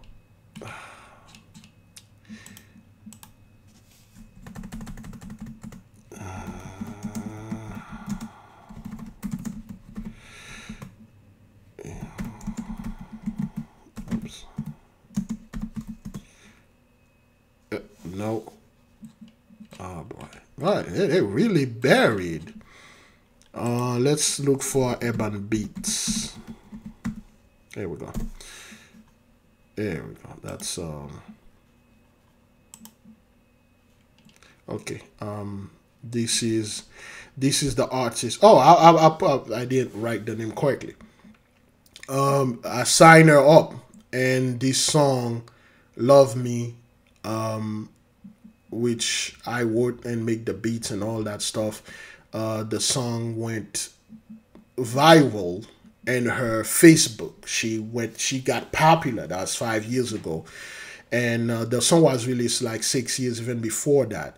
And she started getting recognition, and people start calling her, and she become like somewhat a local star. And let me see, my home studio is complete. Like finally, I built the studio. Okay, that's the studio, and now that's where I'm just sitting. Yeah. So I built the studio, and then I signed my first artist and things like that. Things were going well, and we released music, and a lot of stuff started happening until I signed her up, and she kind of making noise. And then her boyfriend, the guy she was dating at that time, he was cool though. He was cool with me. And everything was all right until he started to losing possession, if you watch the whole interview, called Brazen Snaps and Urban Black, talk about people stealing your hish, and he start become more possessive, and then he like, okay, you're effing this Negro. I know you're effing him. And she's like, what are you talking about? There's nothing going on with me and him. We're just doing music and stuff like that. And he threatened to kill her. He said, well, I know you effing him, and I'm gonna kill you, and I'm gonna kill him. But I'm gonna kill him in front of you, then I'm gonna kill you, and I'm gonna kill myself. And then when he said that, she was like, what are you talking about? And then he grabbed her and he started choking her. He choked her to a point she passed out. There were other people there. They fought him off from her, and she passed out. He almost killed her, and she left him. And she come to me and she said, well, my boyfriend he's threatened me and things like that. And then he actually almost killed me. So, and I'm like, you know what? I don't want this type of heat. And I just take the contract and I just eliminate everything. I say, I don't want this stuff. I don't want this problem with you. I don't want none of this stuff. And I'm out. There were other girls, other men, other people that wanted to sign out with my signing with the label. It was still going on. I'm like, I get the message. I know what to do. I just left everybody alone. I no longer signing people. I said, I'm going to focus on myself and get my hish. Now I got a fan base. I got the nation. I'm going to release an album for them. And there'll be no threat here. And that's the same thing with those dudes. The moment they felt their... All right, let's watch this while I'm talking on the phone right quick. As was never the case. I mean, he was a wonderful person, you know, an innocent, wonderful person. He was strictly her boss.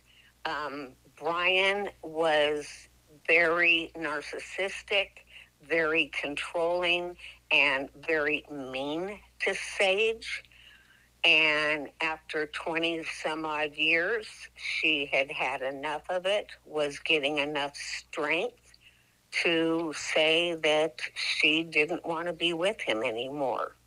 Rebello says their lives were turned upside down years ago when Brian was in a terrible motorcycle accident and became wheelchair-bound and disabled. Rebello says he stayed home to help their 12-year-old son, Bainin Fitz, with school. He was on the autistic spectrum, had very little vocabulary.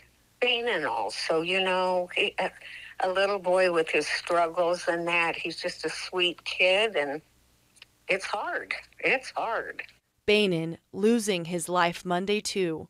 Police say after killing Sage and Carmen, Brian came home and shot and killed Bainin and their family dog before turning the gun on himself. Licensed psychologist Dr. Petra Pepper says Brian Fitz can be characterized as something called a family annihilator, which is a type of killer mentality. It's more of a possessive, you are my property sort of mentality. And when there's a threat to that family system, it just becomes this concept of my family is now destroyed. It's gone. There's nothing left. The only option there is to annihilate and destroy. The extended Fitz family now trying to figure out how to move forward. Rebello haunted by what Sage shared with family just weeks ago. Okay, now, like I was saying, and this dude, they become possessive. And the moment those guys realize you are going to leave them, the moment they realize they're not in the position they used to be anymore, they realize that they're not as huge as they used to be with the money, and then they're gonna look for any other reason connected to another man, and then they will kill this man, they will kill you, they'll kill the family, they'll kill themselves. That's why I just went to this and I'll say, you know what, I cancel everything. I find another girl that wanted to sign with our label, and she had a boyfriend, and she was quite talented. There's a father that had 8 daughters, and one of the daughters, she's very talented, and she wanted to sign with it. I was working in the same place with the dude. Very good guy, man, great guy. You know, the guy is super great. They got 8 daughters. And one of them wanted to sign him because she heard the success of the sister. And I couldn't sign them because of those dudes out there.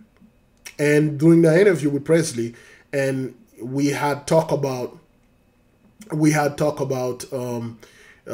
certain other dudes that did this in the industry, and they actually kill other dudes because they think he or she is messing with your wife. Now, let me tell you something.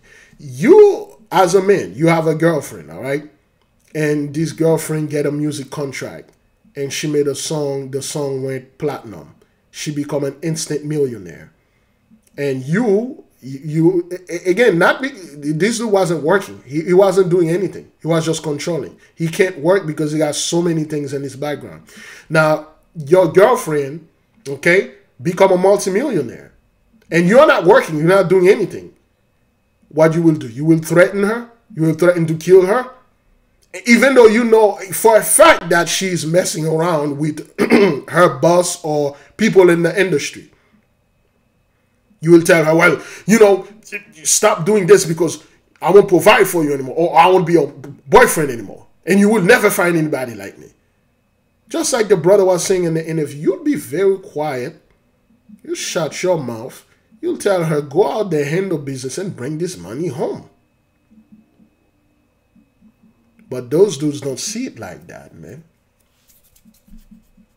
It's always in the back of their head that she's no longer want me because I don't make enough, and she's out there messing around, and I'm going to kill everybody.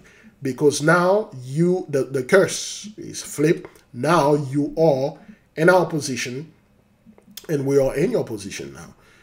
And you are seeing what we used to be suffering back then when you took all the blessing away from us. When you are at the top and you're looking out down on us, we can't properly provide for our women because you economically castrated our brethren. They can't do anything. You blacked us out, or you build this system against us. You didn't build it for you. You build it against us. As long as we lost, you don't care if you lose. You don't care if you win. You only care if we lose. Now you're starting to see we are not losing at all. Then it starts bothering you. Now you start to compete. The system that you built against us now turn against you. You can't do anything in it. Because you didn't build the system for you. Because if you did build the system for you, you wouldn't be in this situation right now. If you did build this system for you and your people, all we had to do is to succeed in the system is act like you and be like you, which we did. We wear your clothes, we talk like you, we went to your school, we act like you, we do everything like you, yet we still fail. Because the system was built against us. Now that we have our own system, we're doing our own thing, and we are winning, and when you look at the window, you're like, whoa, I can't see anything here, this is gloom. And then you try to compete in the system that you built against us. The system turned against you because that's how you set it up. And now you don't want to compete anymore. And you rage quit. You took the wife out, you took the daughter out, you took the dude that has nothing to do with anything. He was just the guy that owned the auto shop. He was just some dude that owned the auto shop, and he hired these women to work there. There are plenty of other men that own auto shop that hire women over there as customer service, and they may never be in the auto shop. They rarely be there. And then you're just accusing them of sleeping with their bosses. Before, you were not accusing her of doing this. Now you do, and then end up killing her and killing yourself. Crazy. She had promised us when she went home from Thanksgiving that she was going to get in touch with an attorney. So I asked my niece this morning, do you think she served him with divorce papers and that set this off? We don't know. We never will know. Rebello says they had just lost Sage's grandma recently, so when Sage's mom got the news yesterday about what happened, she was hospitalized for heart attack symptoms, and doctors said she is now suffering from broken heart syndrome. It's just so hard to hear. Yes, it is. It is a lot of mothers out there suffering from broken heart syndrome. You were watching the other previous one where this mother said, I want to die. I don't want to live. They took my daughter in a cowardly way. And then the mother of this one suffered from broken heart and stuff. That's exactly what our mothers went through during the Inquisition, during chattel slavery. When you are taking our little babies and use them as alligator baits. How do you think our mother did feel when they watched their own little babies being eaten, devoured by alligators, while you people are laughing, howling, and hooting, whooping around, and then do all celebrating and stuff? How do you think our mothers feel? How do you think they were just sitting there and see you took their son, their children, you sold them, you'll never seen them again? How do you think they felt? You think they just sit there and then enjoy it like you did? Now that's the same thing. The curse is reversed. But back in the 90s until now, our mothers sit there, see how you shot and killed one of her son, how you shot and killed their husband, their daughters, for no reason, for some weed. He had marijuana in him. Then just you kill him. How do you think they feel? That's exactly what's going on. Okay, let's keep on moving. Worse it gets. In that first soundbite she had in your story there, where she said it was one of those situations where he said, if I can't have you, nobody can have you. We've heard that several times before. But this family annihilator concept, you've covered these cases, sadly, too many times. Yeah, I've heard it before. I have covered cases like this, and we were all talking about this. Led us to think about 3 cases that we could think of just off the top of our heads. So I wanted to show you guys video. Robert Fisher in Scottsdale. This is infamous. Police believe he killed his whole family, set the house on fire in 2001 before disappearing, never being seen again. In November of 2022, Jason Hudgens is suspected of killing his wife Marla and their 3 young kids before killing himself, allegedly due to Marla wanting a divorce. And on Christmas Day in 2017, Phoenix police said Anthony Milan Ross shot and killed his ex-wife Iris, their son and baby girl, after recently being divorced. All 3 of those cases, in addition to this one with the Fitz family, appeared to have marital issues that played the biggest role. And it's scary to think of what could come, more details, what additional details could come out from this. Right here. Yeah. Heartbreaking story. Brianna, thank you. Tomorrow. All right, let's see, what do we have again? Ohio dad massacres family in horrific murder suicide during domestic dispute. Another one. Let me see if this is recent. This happened 10 days ago. Let me see if this is recent. This week. Oh, okay, that's Law and Crime. That's 3 months ago. Okay, it's still recent. Members believe that. Let me see the end right there. They usually have good Brianna, stuff thank you. at the end. Tomorrow. All right. Mother accused, Phoenix woman accused of killing young daughter, dumping body on Christmas Eve. Okay, let's watch this. Story tragedy. How long did this happen? 3 days ago. Let's listen to that. The day before Christmas, a young girl's body found in a dumpster in Phoenix. Her own mother accused of killing her. That grim discovery outside a business near 31st Avenue in Grand, but police also on scene at a home near 51st Avenue in McDowell. ABC 15's Ashley Holden walking us through this investigation. But a word of warning, some of the details in this story are tough to hear. Oof. They had the place taped off, so I knew somebody had probably died. I didn't think it was a young child. Music playing and lights up in this complex near 51st Avenue and McDowell in Phoenix, but people still shocked by what they saw on Christmas. A lot of police cars, you name it, they were all here. Jose Munoz's surveillance cameras catching investigators arriving. At the time, he didn't know his neighbor's home connected to a crime scene miles away. Sunday, Christmas Eve, police say the body of a young girl was found in a dumpster near 31st Avenue and Grand. We're told the girl, between the ages of 5 and 7, had recent and previous injuries on her body. Ms. Simmons, can I have your full name and your date of birth? Sophia Simmons. Police say a tip from out of state led police to 38-year-old Sophia Simmons. That person calling from New York, saying they had known Simmons for years, telling investigators the girl might have died after being beaten days earlier by her mom. We're told this is where that mother was living, and court documents say when officers came here to this home, they could see that there was furniture on the front porch, and it looked like someone had attempted to clean the townhome. Earlier, we could also see inside, seeing some of what officers found. Video from neighbors and cell phone records also helping tie Simmons to the crime.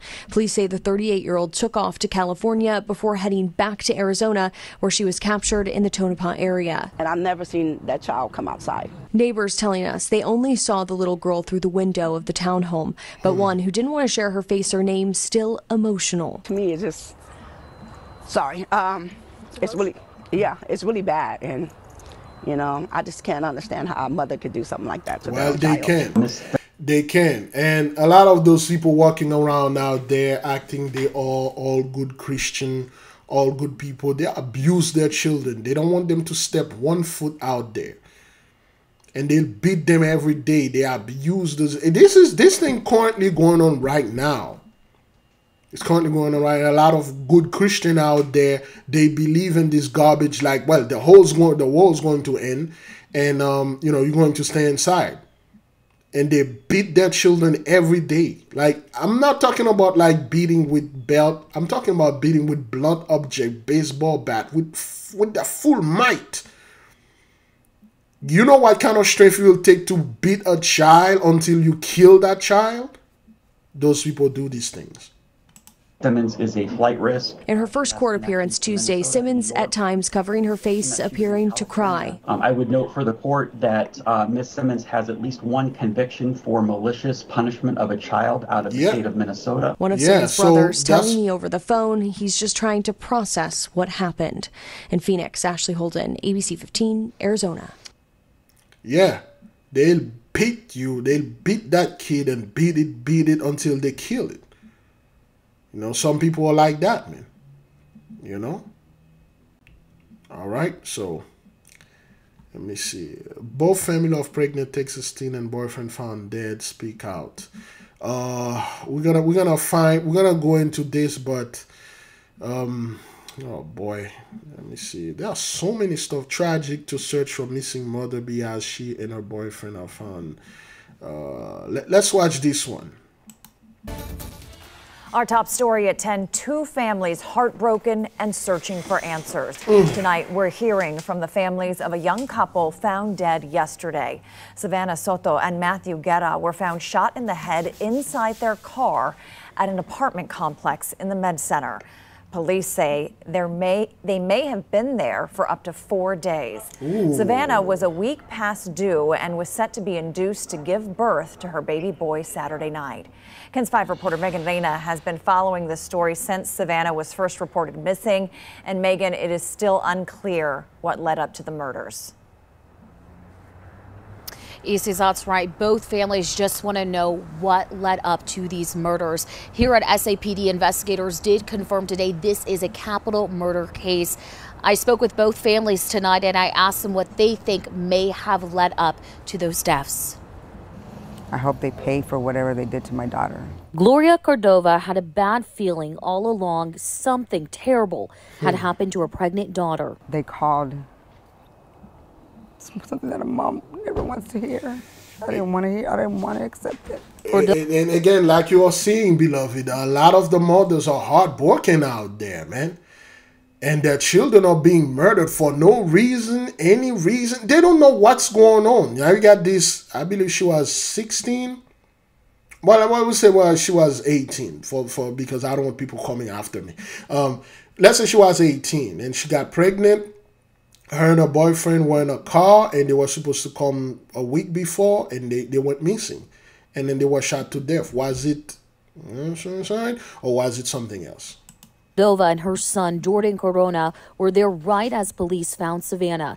They say police told them Savannah and her boyfriend, Matthew Guerra, were shot behind the ear. Savannah was in the front seat with a car seat on top of her. They say Matthew was laid out in the back seat. Why was she in the front and why was he in the back? You know, that obviously says that somebody else was there. Cordova suspects Matthew was involved with illegal activity. Matthew's father, Gabriel Guerra, says he knew of his son's criminal past, which... Okay, so the father name is Gabriel. And again, when you... I don't know what's going on here, but I'll say this. whenever you are a single man out there, like I was a single man, and I got involved with a lot of scumbag stuff, but not into this degree, not in the reckless driving violation prohibition. I never been arrested, and the worst thing I had was a ticket, you know, for not putting my seatbelt in a parking lot because my radio was playing loud back in 2009. The cop gave me a ticket, and because I was in the parking lot, I didn't. Well, I was in my car. I pull up in the parking lot, and then I didn't have a seatbelt on, so he gave me a ticket. This happened in Coral Spring. They are very racist over there, the cops. And I got another ticket in Coral Spring because I was driving with my permit and not with my driver license. And according to Florida law, and you had to get a person with a driver license driving next to you. It was around like 11 a.m., 12 p.m. And you can if you have a permit, you can only drive with another person that have a license until 6 p.m. So the cop pulled me over because my car was a giant 1997 Ford Crown Victoria. It was previously a yellow cab, but it was painted in gray. So when they run the tag, it says yellow, and then they pulled me over. I showed them where it was a yellow cab, and then it's just being painted gray. So he gave me the ticket for not having somebody to drive with me. And the other ticket that I had, I was driving in the school zone. It was 15 miles, and I did 5 miles over. And I was in the phone. I was no, I was not in the phone. I was not in the phone. I believe I did something. I got distracted, and there was a cop out there. He pulled me over and gave me a ticket because I did 5 miles over 15 limits. And the other ticket that I have, a cop gave me the ticket because my backlight wasn't working, but it was a black cab. The ticket was for $10, and then he just told me to go to the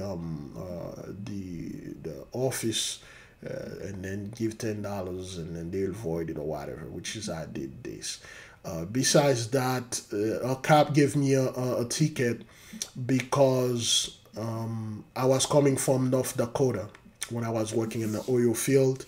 And I was speeding, and I was speeding pretty bad. I think I was doing 90 on 65, I believe. 90 on 65 or 70. So he pulled me over because I was dead, half asleep, and I was coming from all the way to North Dakota, Williston, North Dakota to Florida, and I got caught in Georgia. He gave me a ticket. I paid the ticket. Then the state of Georgia make me pay $300 because of some law that they had. And I believe the other thing that I had, I was going to a surgery. I was driving someone to a surgery, and we got pulled over. I was speeding, and the cop was in the middle of the intersection waiting, and I was merging to come in. And I was like 5 over. So I slowed down when I saw him. And then he followed me. He gave me a ticket. Not because of speeding. He gave me a ticket. When he stopped me, by law, I pull over. I turn off the car. I put the windows down. And then he said, why'd you do that? I said, well, I want you to see me. And then he said, put the windows up. And I put the window up. He put a little thing in the window. And then he said my windows was too dark. It was a cab, that a Crown Victoria that used to be a cab car. So he gave me a ticket. And I believe that's the last time I ever got anything like that in my driving record. That was over 5 years ago. That was the last one that I have was in 2018. It's been over 5 years that I got this, but you know, I was single. I didn't have no children and things like that. But because you don't have, when you're men, you don't have kids, you don't have any of that much responsibility. You do reckless stuff. But ever since my daughter was born, and I stopped doing reckless stuff, driving recklessly, and get involved myself with reckless thing. You know, used to hang out with my homies and stuff. I cut them off the moment I found out I was going to have a daughter. I cut everybody off and things like that, and then get an apartment, getting stuff, and get my business going. And then when my daughter was born, that's when I was banking, because I take things seriously. And that's what it is. I cut off things even way before that. Now, whenever you are a single father, you're out there living the life, you don't care about anything, because like, who do I have to provide for? You know, I have nobody to provide, nobody depend on me except for myself, so I'm going to do whatever I want. So now you get all those things. You get a handgun, assault on bodily injury, married, a violation of bond protecting, reckless driving, unlawful carry of weapon, evading arrest. You get yourself involved in all those nonsense, and they will follow you. And now you got a girl pregnant, you think like you can just, okay, oh, all right, well, I'm just going to straighten my life now. And other people that you wronged, and then they like, hey, he got a girl pregnant now, and then he tried to get out of the game. They'll chase you down, and they'll get rid of you. And most likely that's what happened to this dude. So that's why a lot of the so-called single men out there, I tell them to be very careful, man. Make sure, because you're single, you don't have that much responsibility. Don't go out there and act recklessly. Again, I was dumb enough to stay out of those things. All I had was pretty much a ticket driving and stuff like that. But other heavy stuff, I never get caught up with anything or get involved with things like that, because I knew this game wasn't for me. But other scumbag stuff, yeah, I did a lot of way scumbag stuff than that. And I clean up my act, pay my dues, and, you know, everything is good now. So a lot of stuff happened, man, and you're going to have to pay for them. And this dude, you know, you don't know what he did, man. The guy was caught with gun, and then somehow his girlfriend and him are no more. Crazy. How long we are into this stuff? 2 hours. All right, we got 1 more hour to go. That's good. Which includes unlawful carry of a weapon and an assault charge. You know, he definitely didn't hang around the best crowd. Matthew's father confirmed the assault charge involved Savannah and happened last Christmas. But since then... Okay, so he was beating his girlfriend and whatever and stuff like that. Let me see. Okay, those people don't lose the Christmas spirit, okay? That's why you see. Oh, the Spurs. They used to be good. Tim Duncan. Was it Tim Duncan in the Spurs? Is that what that is? Let me see. I used to be a huge fan of the Spurs. Tim Duncan. Yeah, Tim Duncan was in the Spurs. He retired now, right? Yeah, he retired now. Whatever happened to Allen Iverson? Yeah, Tim Duncan was pretty good, 21. I think those guys retired now. Okay, so anyway, so yeah, let me see if I can get this. Charge involved Savannah and happened last Christmas. But since then, he says they've been a happy couple living together in Leon Valley. They were inseparable.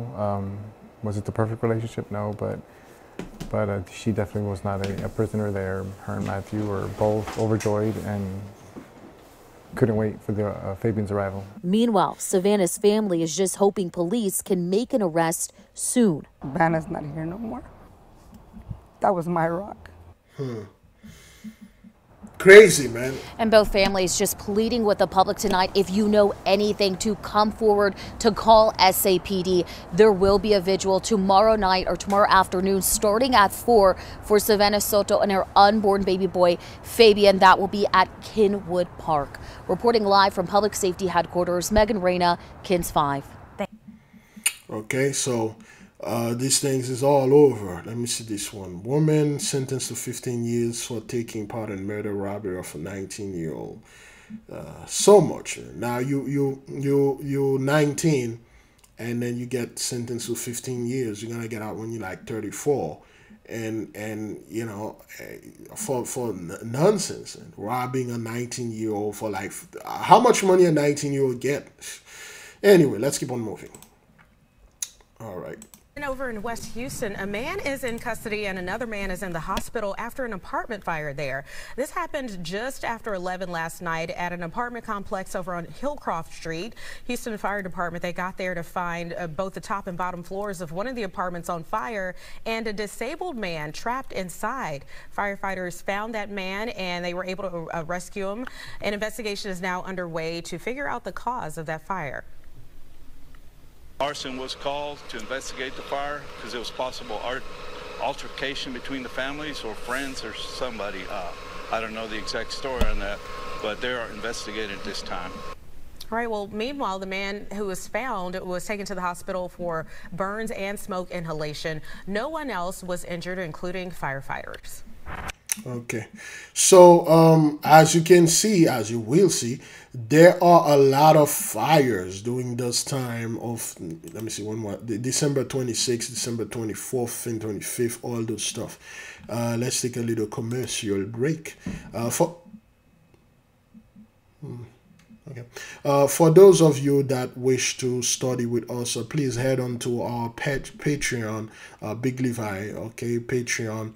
You will see our pages, you will see our studies. Tomorrow, January the 1st, on Monday, we will start studying and continue studying Black Labor, White Wealth, the death of the Black Civil Rights Movement, and this talk about Jacob's trouble, okay, what we went through during Jacob's trouble, okay, and we will go through all those things. And please make sure, if you want to study with us, we are studying the book Black Labor, White Wealth, then we will study Dirty Little Secrets, then finally Powernomics. Just letting everyone know, all the magic stuff, they are done. Okay, the last book we studied was, the last chapter was of the book, The Lesser Key of Solomon. The final chapter, The Great Fall of Solomon. And all the scary stuff are done. All the demonic stuff, all the demons that we study, all the terrible things that scare people, they are done. Now we are studying regular things. And all those stuff are still here in our Patreon. So make sure you head over there if you want to study with us. And if you want to get the Shining Bath, we got 2 PDF, the Shining Bath PDF, and we got the Lock Up Your Shining Star. Okay, you can go ahead and do this. We have all those things over here every 8:30 p.m. Monday through Friday. We studied. So join on to us to Patreon. Thank you. Let's keep on moving. Live from the scene with the latest on this story. Cody. So Louie and Eden, at first it appeared this woman had died in this house fire, but then her family told us that her ex-boyfriend had attacked and killed her in a fit of jealousy. And as you can see, the investigation by the Broward Sheriff's Office continues. We hope that they find him. He needs to pay for what he done. Relatives of 29-year-old Kira Brabham want justice. Firefighters found her dead in her burned up Tamarack apartment Tuesday morning. We're distraught. I mean, yesterday was Christmas. You know, you do this to somebody's family around the holidays, you gotta pay. There's somebody inside. See? There's somebody inside. Okay, that's what happened during Christmas, and you see this thing over and over again. It's not just on Christmas, Bridget. Every single day, you know, it's become humanly impossible for me to make Esau's trouble every day. But if I could, I would have made it, and you would have seen these things happen every day now, you know. Of crews from Tamarack Fire Rescue and the Broward Sheriff's Office responded to the complex located in the 7900 block of South Colony Circle at around 3:30 in the morning.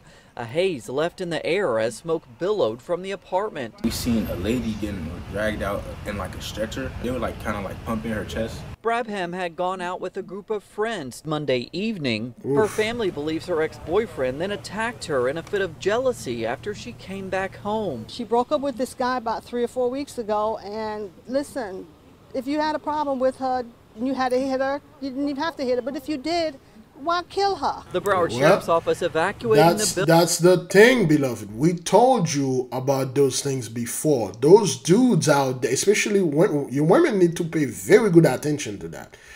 Anytime you see a man bragging about their worth, like, you know, how their value, stay the hell away from this man. The same thing goes for you men. Anytime you see women bragging about how beautiful they are, how they need a high value man, so because they are high maintenance, stay the hell away from those people. Because the moment they lost their value or they lost their high maintenance or whatever, they will revert back to whatever monster they were.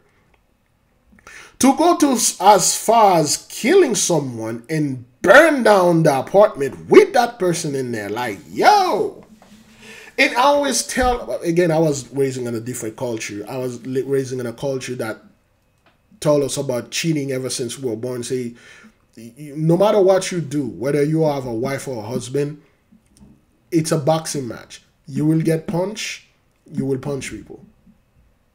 Cheating will happen. Just don't be surprised. Don't be like, oh, well, you're supposed to say super loyal to me. That person cheated on you, you don't like that, you leave. Because it happened. You don't have a problem with that, you stay. That's on you. But you kill this person. Yo, you literally take that person's lives. Because, oh, well, she cheated on me. Or he cheated on me. Or I believe he was cheating. I believe she was cheating. There's no doubt. Do you have any evidence? No. Well, then again, we know this, beloved, 1619, 2019, the spirits is out there and a lot of things are going on. Building and restricting access to the area as their investigation stretched into Tuesday afternoon. She has a 4-year-old child now that we have to raise, and we have to tell him that his mother's gone. It's not fair.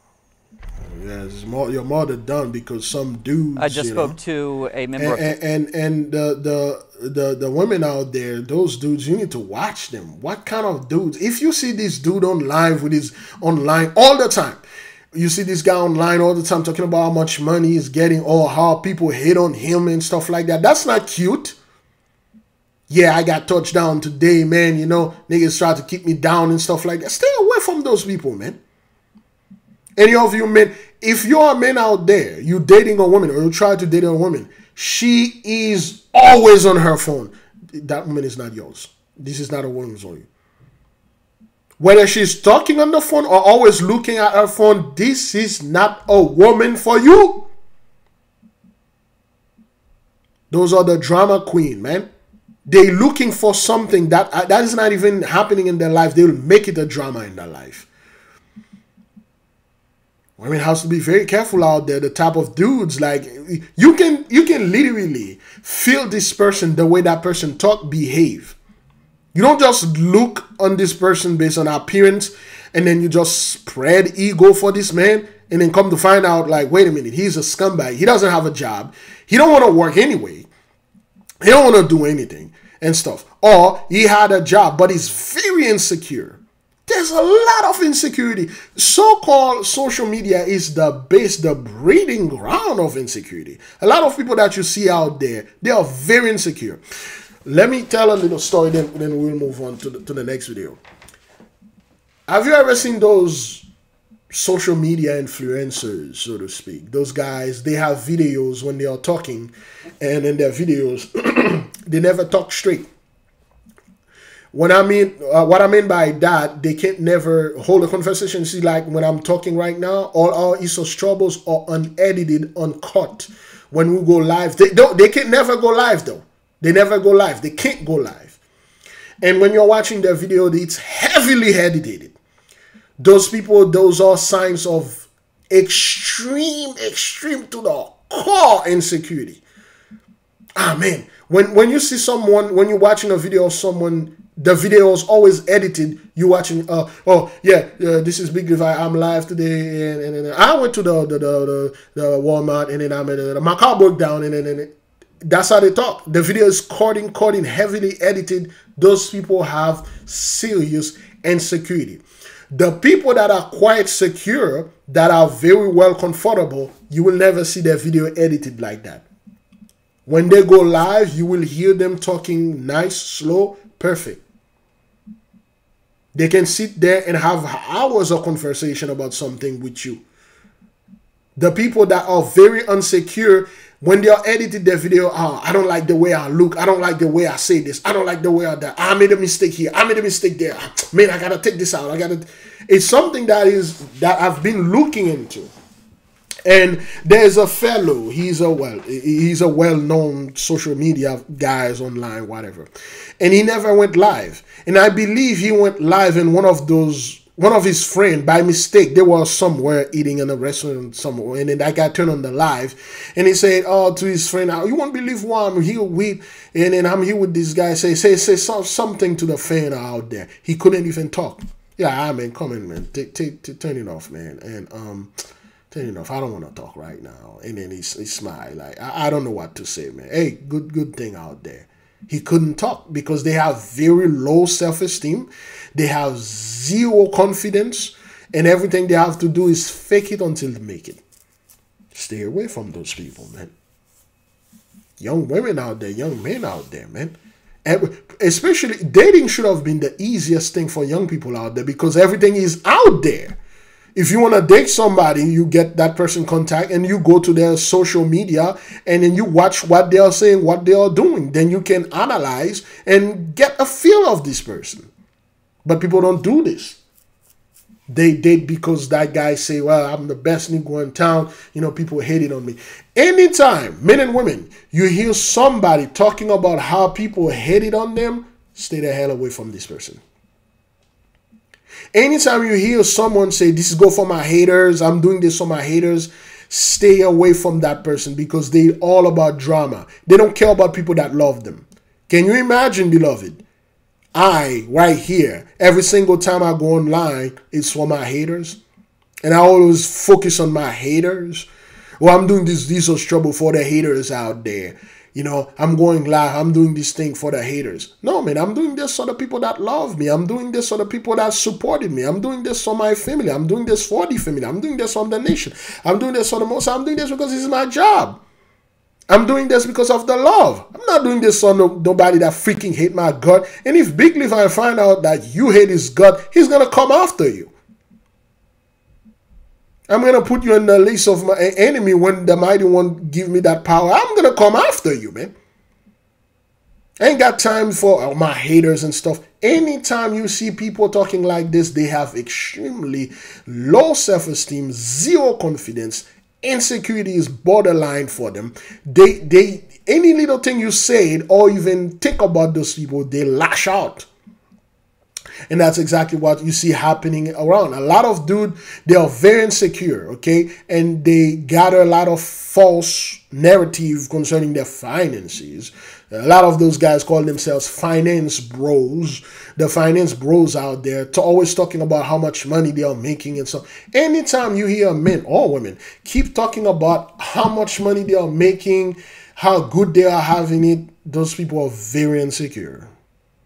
Or anytime you see a man shirtless, oh yeah, this man is always shirtless, showing his abs and things like that. They are very insecure. They are looking for validation. Okay, yo, I went to places like beach. I live like 2-3 miles from the beach. I went to places, man. I just walk around shirtless. And walk around there and take my bath in the ocean and do my stuff. Sometimes I bring my daughter with me and stuff like that. I can feel the daggers. I can feel people watching. I can feel people like, how is he doing this? Does he feel anything? I got approached, people talking to me and ask me this and that and things like that.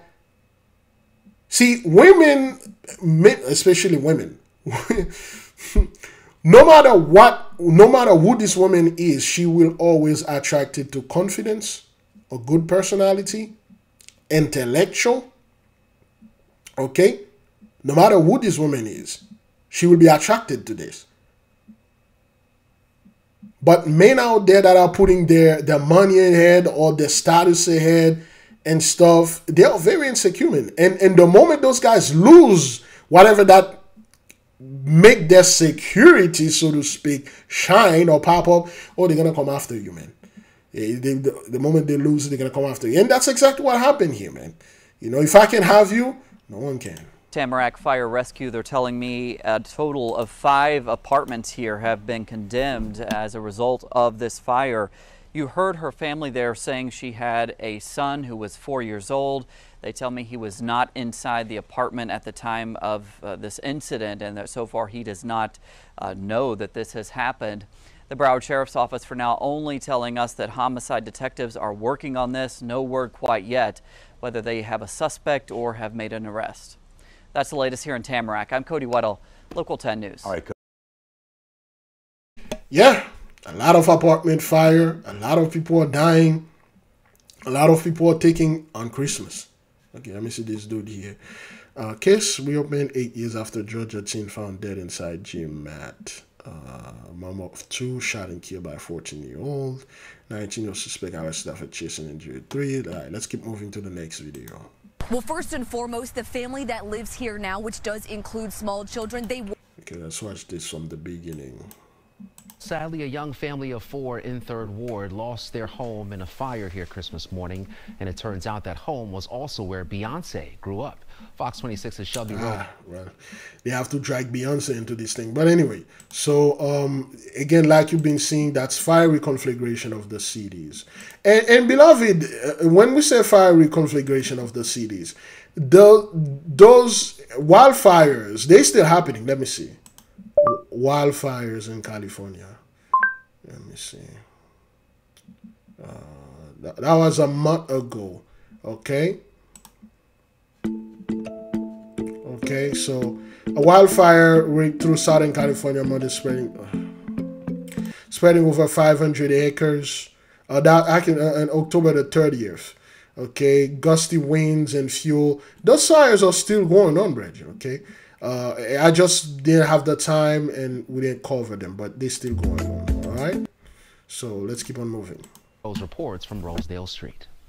Well, first and foremost, the family that lives here now, which does include small children, they were able to get out before firefighters even arrived here on scene, and everyone is unharmed, but you can just see that damage it left behind. Specifically on the second story there, it's more or less stripped down to the frame. Now, records show the Knowles family did live inside this very home until Beyonce was around 5 years old, and back in 2018, it was listed for sale for $500,000. Now, the Houston Fire Department tells us they got the call around 2 this morning and arrived on scene just minutes later to battle those flames, which you can see barreling out of that second-story window.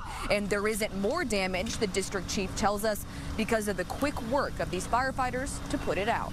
Both these crews are really good crews. They train a lot, they work hard, they like being here. I mean, we're here on Christmas morning, and these guys are chomping at the bit to go to these house fires. I think it's a credit to all Houston firemen to be here and doing things we're doing right now.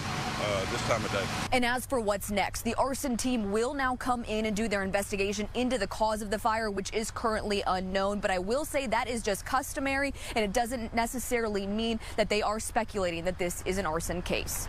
Reporting in the 3rd Ward, Shelby Rose, Fox 26 News.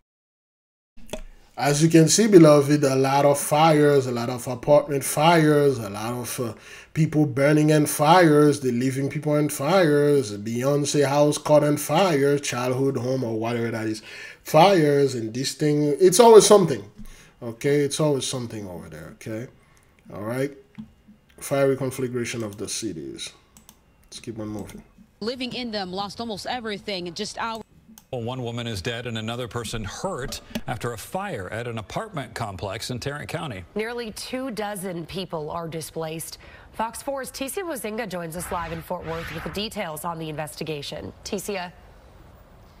Yeah, good morning, Hannah. So the officials say 16 units at this apartment complex were damaged after this fire, and families living in them lost almost everything just hours before Christmas Day. Now, the Fort Worth Fire Department says the fire broke out and quickly started spreading 8 p.m. Sunday on King George Drive, just north of I-30 on the city's east side. A woman and man were taken to the hospital after fire crews pulled them out of their apartment. The woman died and the man was critically injured. A Fort Worth-based company, Montgomery Strategies, offered gift cards to at least 2 families with children. As you can imagine, they just lost all their clothes and their toys and and so much that they've lost. I reached out to a couple of friends. So far, they've come back with a $500 gift card for each of those families. Well, the Red Cross has been facilitating donations and gifts, and they are always accepting donations for families in need. Now, the victims have not been identified, and it's not clear what actually started the fire here on Christmas Eve, but investigators believe the winds on that day is the reason why that the fire spread so quickly. Crazy things, man. Crazy stuff. Crazy, crazy. A lot of fires going on. A lot of people are being fined in those fires, and they are not breathing. So what's causing this? We don't know. Let's keep on moving.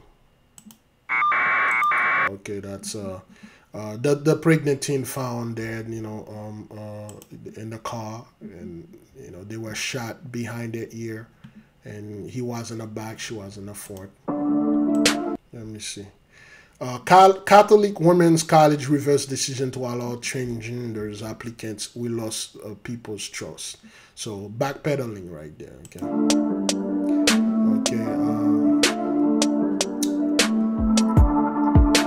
St. Mary's College. Okay, St. Mary College. I believe that's in November that it will consider students whose sex assigned at birth is female or will consistently live and identify as women in 2024. On December 21st, President Katie Conboy sent an email to faculty. Anyway, she noted that parents view accepting,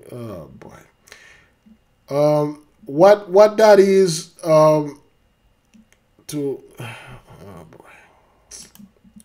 this thing, let me read it and pause, because an Indiana Catholic Women's College has reversed its decision to allow transgender applicants following a month of backlash.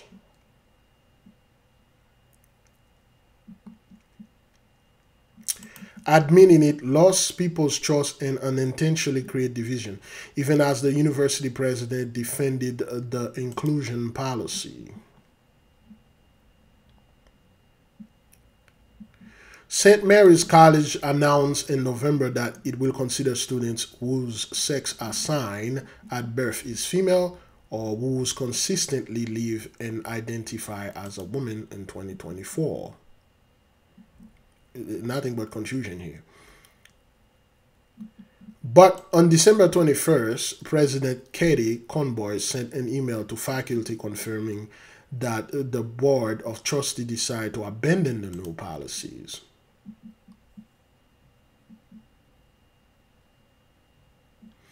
She noted that some parents view accepting transgender students to the school as a dilution of our mission or even threat to our Catholic identity. No shit.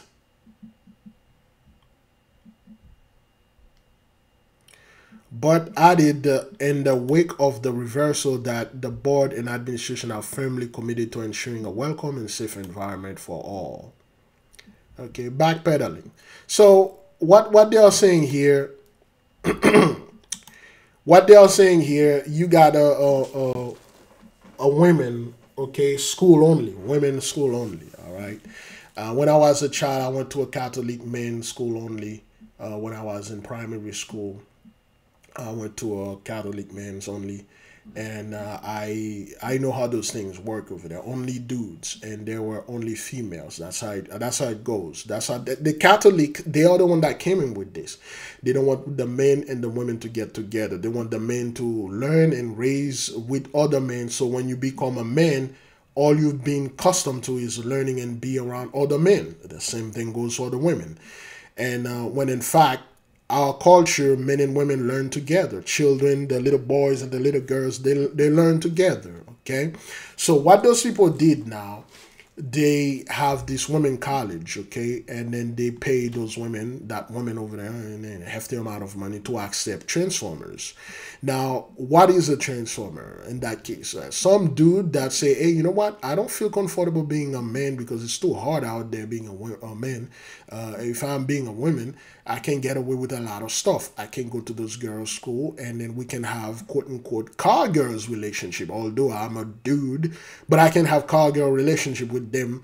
Or I can have whatever that, I can do whatever that I want. And then they say they will accept this. So the parents, they're like, oh, hell no.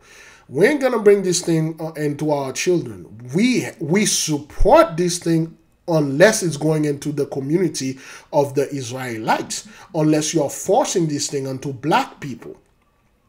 But don't bring this garbage here unto us. We're already below our replacement rate that we are. We don't need this garbage here. And I ain't gonna let my daughter taking a shower in a room with a dude and acting like he's a woman while he's swinging down there. Whether it's not swinging or not, I don't want this thing on my kids.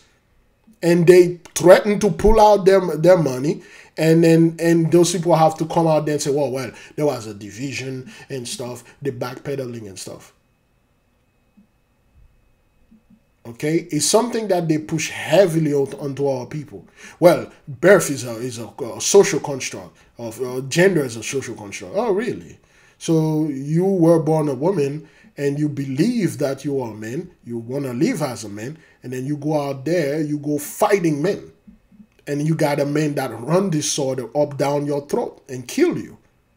And he thought you were a man just like him. And other people out there, oh, you should have known he was a, you know. He was they show more compassion. For what? This dude coming in and attack me. Well, he's not actually a real dude. He was like, you know, a dude with a mighty oven. What? What is that? Nah, man. See, this is the Gentiles' garbage and confusion. Babylon. It's just their confusion. Always try to bring their confusion in the midst of all people. You got things that was fetish, brethren. Fetish. It was nothing but a sexual fantasy for some very peculiar 83 used to have. Now they make it public, worldwide. That's why right now in the filth industry, there's nothing is normal. It's always some fetish, prison sex. That's all they are doing in the filth industry. You see a male and a female, you're like, okay, well, they're going to get down as they should be. Next thing you know, wait, this is some prison hish going on here. Why is she doing this to him? But what the hell is going on here? Those folks, they make every backwarded fetish that they have, they made it normal. And a lot of people are subscribing to that.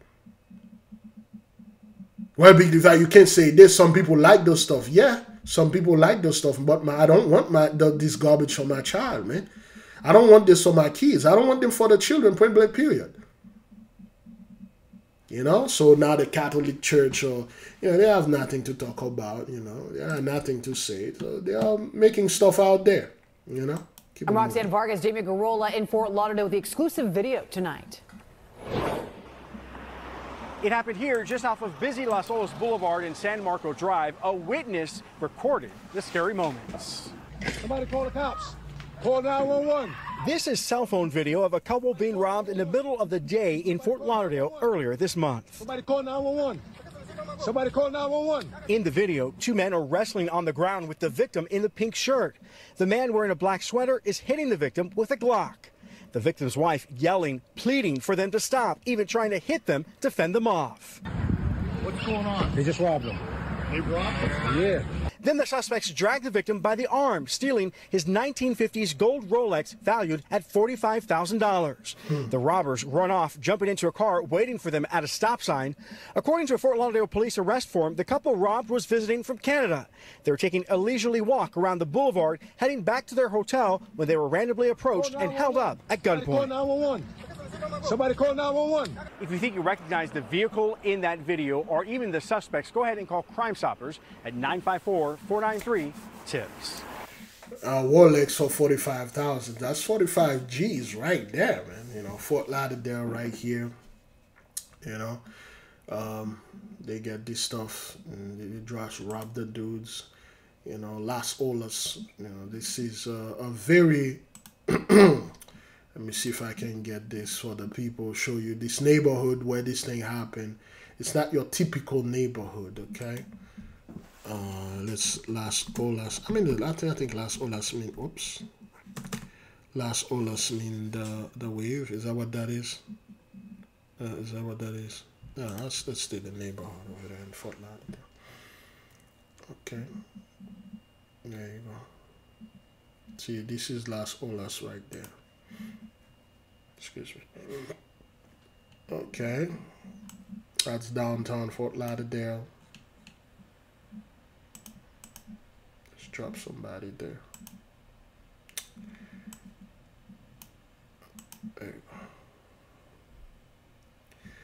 go. Okay, that's going into the tunnel. That's not Las Olas right there. Let's follow this side over there. Okay. No, that's still. No, go back way. There we go. See, this is Las Olas, the cheese factory. Las Olas Boulevard. When I had my business, I made a fortune there. Pretty good place. A nice place. All those businesses going on over there. The only thing is the car traffic. I don't know why they keep letting car pass over there, but those people, they killed the place. D'Angelo, all those restaurants, celebrities come over there. Rick Ross was over there a couple years ago. And that's Cuba Libre. This used to be a mango restaurant, but they closed down. Business over there don't thrive that much. You would have thought, but they don't, because the rent is very expensive. Okay, this is where those people come and spend their money. Okay. All right.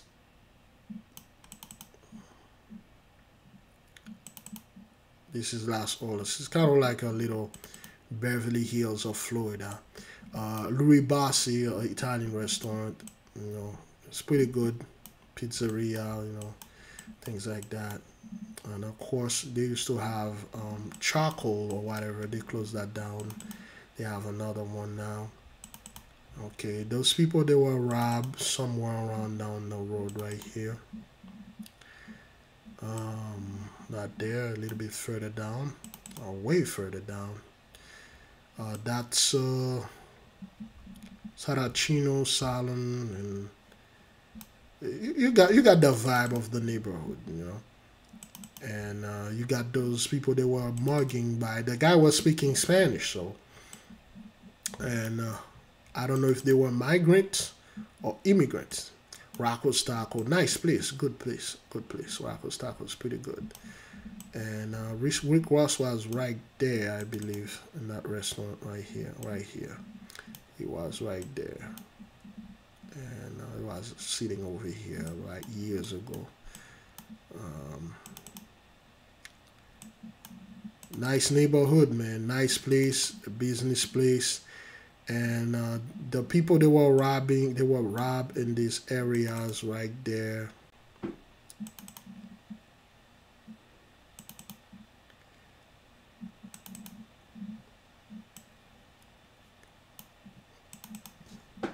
There you go. Pass that little bit. This area, they get flooded easily. They get flooded out easily.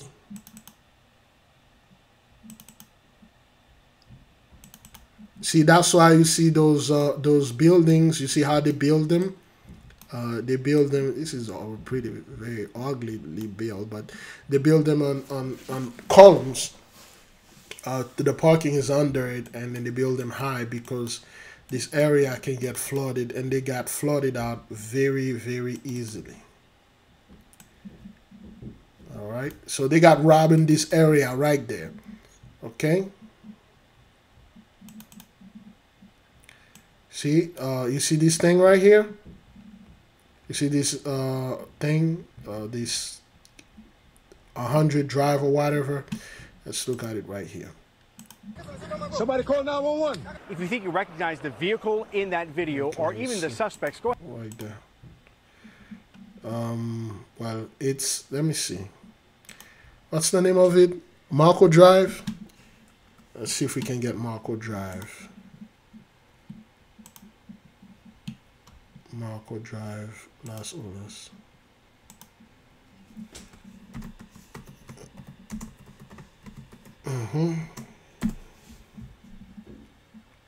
There we go. Wasn't that far. San Marco Drive. Okay. There we go. That's where they got robbed. Stick right here. Okay. San Marco Drive. They got robbed right here. Okay. Okay. They robbed the dude right there. Because San Marco, that Lido Drive. Lido Drive, San Marcos. Okay, that's the big thing that, wait a minute, let me see if I get it right. What's going on? They just robbed them.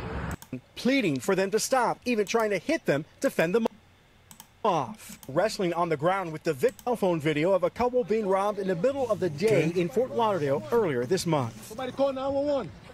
Somebody call 911. In the video, two men are wrestling on the ground with the victim in the pink shirt. The man wearing a black sweater is hitting the victim with a Glock.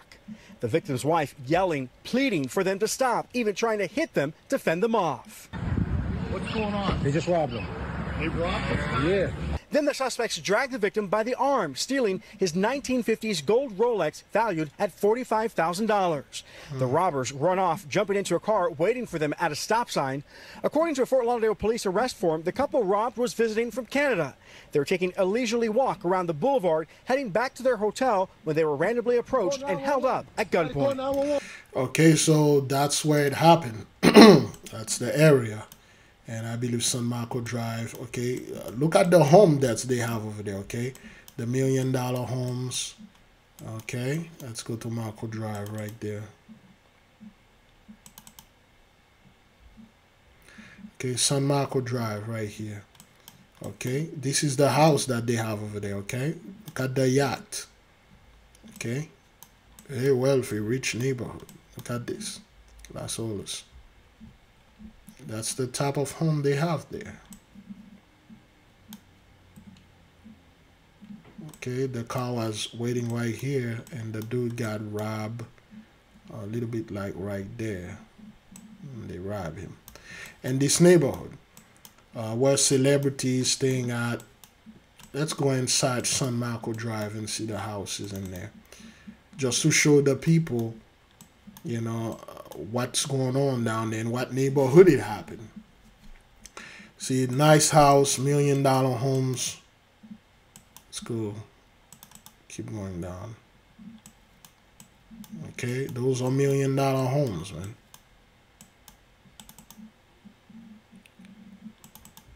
And they are still building.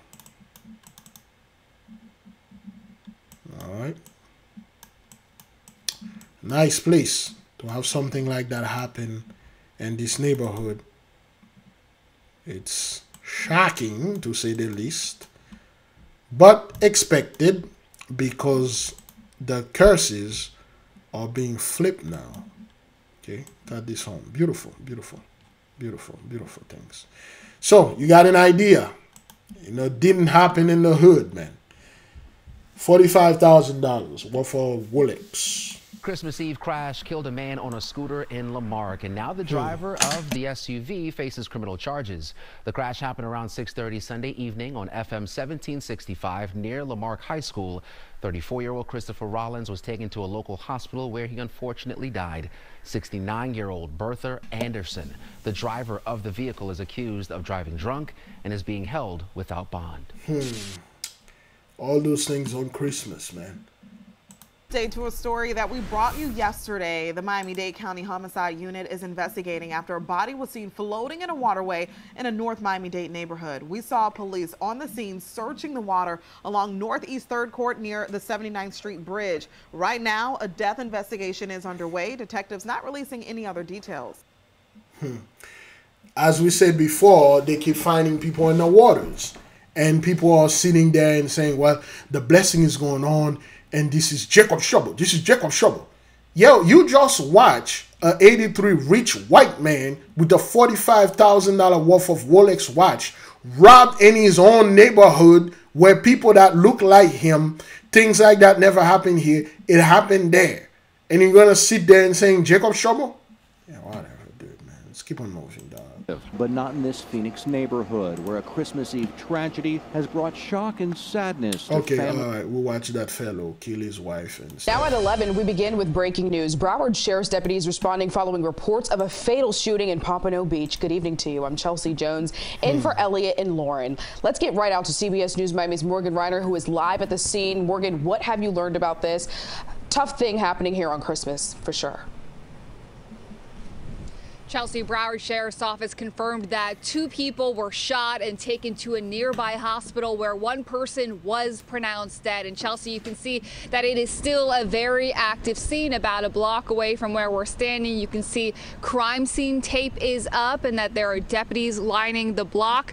BSO said they responded to the shooting around 7:21 this evening. Their homicide unit is on scene right now conducting an investigation, but they said if you have any information to call Broward Crime Stoppers at 954-493-TIPS. Now at this point it is still again, those guys are always asking for tips. I don't know what you people do and deserve tips. You didn't serve me any food, you didn't clean my room, but anyway. So in Florida, 1 dead, 1 injured, and it happened 4 days ago in Christmas. Okay, a lot of Christmas death related. So this, a lot of people see this. All right, this is in California. The residents are cleaning up after waves. This particular storm that came in, it came up and impacted all of our west-facing beaches throughout Southern California.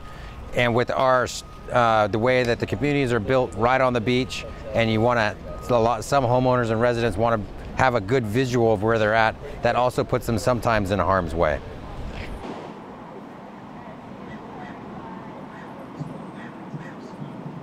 Okay, look at the damage, man. The wave did this, man. Not an ordinary day. We had the biggest waves we've had in many years, and we always look forward to the big waves, but Mother Nature had a little more than we had planned for. So I did not surf yesterday. I was helping on with the neighbors and just making sure everyone was safe. And it was pretty bad. There's a video of it online, and where the wave hit the place and the people running. I believe that's the video right there. Good evening. Yes, the berm is set and ready, and Ventura County officials are urging people to stay away from the coast as residents brace for another round. Okay. It's the talk of the town in Ventura. A rogue wave sending people running for their lives on Seward Street. It was practically like a tsunami what came in. It was terrifying. John Frizzell lives along the beach and witnessed the chaos. And I didn't realize how close I was to such danger, and then I all of a sudden was seeing these people and thought, well, did anyone get swept away? The high surf and dangerous rip currents leading to several rescues, including one Friday morning when a surfer needed help. Residents standing alongside the newly installed mile-long berm are worried about another round this weekend. No one wants to mess with it because it was so unpredictable yesterday, and I hope that people don't. Ventura County fire officials hope the same, urging people to stay away, though so far the warnings haven't been entirely followed. Right now we have a high surf advisory in combination with a high tide and a storm approaching. So all of our efforts are here to protect the environment and the homes that are here, and we need the people to heed these warnings so that they don't become a victim. Residents are prepped with sandbags, And many plan to stay home, bracing for the storm and its potential impacts. We're just crossing our fingers that little shift to the north is going to give us a break, and we won't get, the type of damage that happened, and it will be good. Okay, so that's what happened. Can you imagine the big wave? Can you imagine something really big hitting those people? That was a little taste.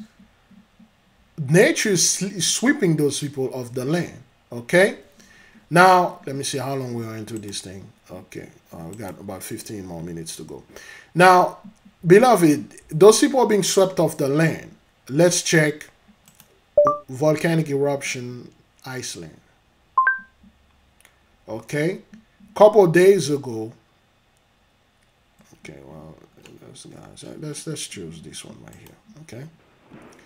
This is a drone footage of the volcanic eruption in Iceland, all right? And the people are being evacuated, Iceland, man. Okay? So a lot of people are thinking like, well, but they don't stay close to the lava or the volcanoes. It doesn't matter. As long as you stay on the island, the tremor, every time those things erupted or being active, there's a non-stop tremor. And the fume, the gas is deadly. You're going to have to get out of here. That's one way the Mighty One is taking those people off the land, okay? Let me see something here concerning Japan. Oh, boy. Bear attack on the rise in Japan. Okay. Okay, so there we go. Bear attacks on humans in Japan have already hit a record high this year. More than 150 people have been injured and a handful killed. 150 had been injured, but a handful killed. How many had been killed? But how many? What is this? Tell us how many been killed, because we know for a fact the plague 7 right here, while beast will be their grave, is very well alive. It's very well in the mist. And those people don't want to tell us like those folks are being swept off of the land worldwide. And the animals are attacking them at record numbers. Okay? But let's keep on watching this. Why are there more and more bear-human encounters? How are locals reacting? And what can people, including foreign tourists, do to stay safe? My co-anchor Yoshoka Takuma visited a site where a fatal bear attack occurred on Tuesday. Toyama Prefecture in central Japan. Surrounded by high mountains, it's a popular destination for hikers. But I'm in front of a house where a woman in her 70s was found dead on the night of October 17th. Okay, so she was in her 70s, okay? Japan, this is from New World or NHK World Japan. That came out of 2 months ago, okay? 2 months ago, Japan was talking about this, but let's watch again.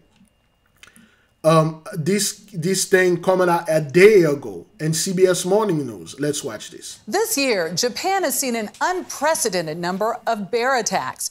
The country's Environment Ministry reports 193 of them between April and November. There were 212 victims, and 6 of those people were killed. Okay, what is the number? Japan tell us 150 were injured, and then a handful or no more. Now here they say 6 people or no more, 200 or whatever is injured. Which one is it? This year, Japan has seen an unprecedented number of bear attacks. The country's Environment Ministry reports 193 of them between April and November. There were 193, okay? 212 victims, and 6 of those people were killed. Six. Most likely 212 or no more, and 6 survive. That's probably what happened. Because if it was like that, that's no problem. 6 people die by a bear. No problem. Okay. A record high since they started counting back in 2006. Elizabeth Palmer looks at why Japan's bears have been so aggressive. It was fall in the forests of Iwate in northern Japan when forager Satoshi Sato went to make a YouTube video for mushroom pickers. Suddenly he heard something and grabbed a stick. A bear whose cub was up a tree nearby charged and kept on coming.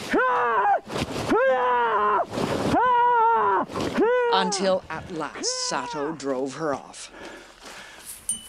A few weeks later, we caught. He was speaking mushroom, the intratemplum. There you go. There you go. It's calling. He was speaking mushroom. All right. This guy, he got attacked. He got attacked. And he is lucky he survived. Caught up with him.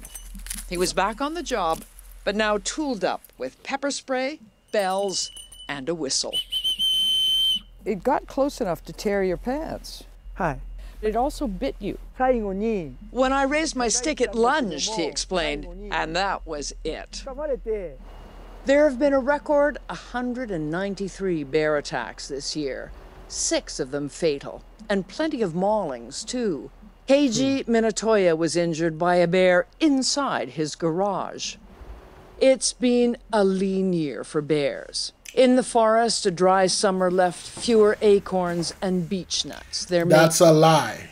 That's a lie. The bears are not attacking people because they don't find food. That's a lie. Japan population is dying. There are less and less people every day, every year, every second, every hour. There are plenty food for the bear. There are plenty fish in the sea. A lot of the stuff. The bear are attacking because of Genesis 15 verse 13. You know, while beasts will be their grave. The only one is removing those people from the land. Worldwide. That's why there's it's not only bear brethren. Shark attack has been on the rise. Dog attack has been on the rise. We watch, beloved, where there's a lot of dogs are attacking owners or random people. Birds, hawk, eagles are attacking people. Oh, because they can find food? That's not what that is, man. Scumbags, you're lying all the time, man. Food, so hunger has made them bold. That's just look at these regular night visitors to the feeding troughs of a cattle barn. They should have eat the cows. They should have eat the cows, but they didn't. They're not hungry. They're just chasing you people out down the lane. That's what that belonging to farmer Sadao Yoshizawa. Did you try and keep them away? I tried an electric fence, he said, but it didn't work. They just followed me when I came into the barn. Exactly. Basically, he's given up and now puts out enough feed for both cows and bears. But hunger's not the only reason for these close encounters. As Japan's population shrinks, humans are draining out of rural areas and the bears are moving in. Exactly. The people are shrinking, the bears are taking over. It's not because of, oh well, you know, they can't find food. Are you kidding me? There are plenty of food in the forest for the animals to survive.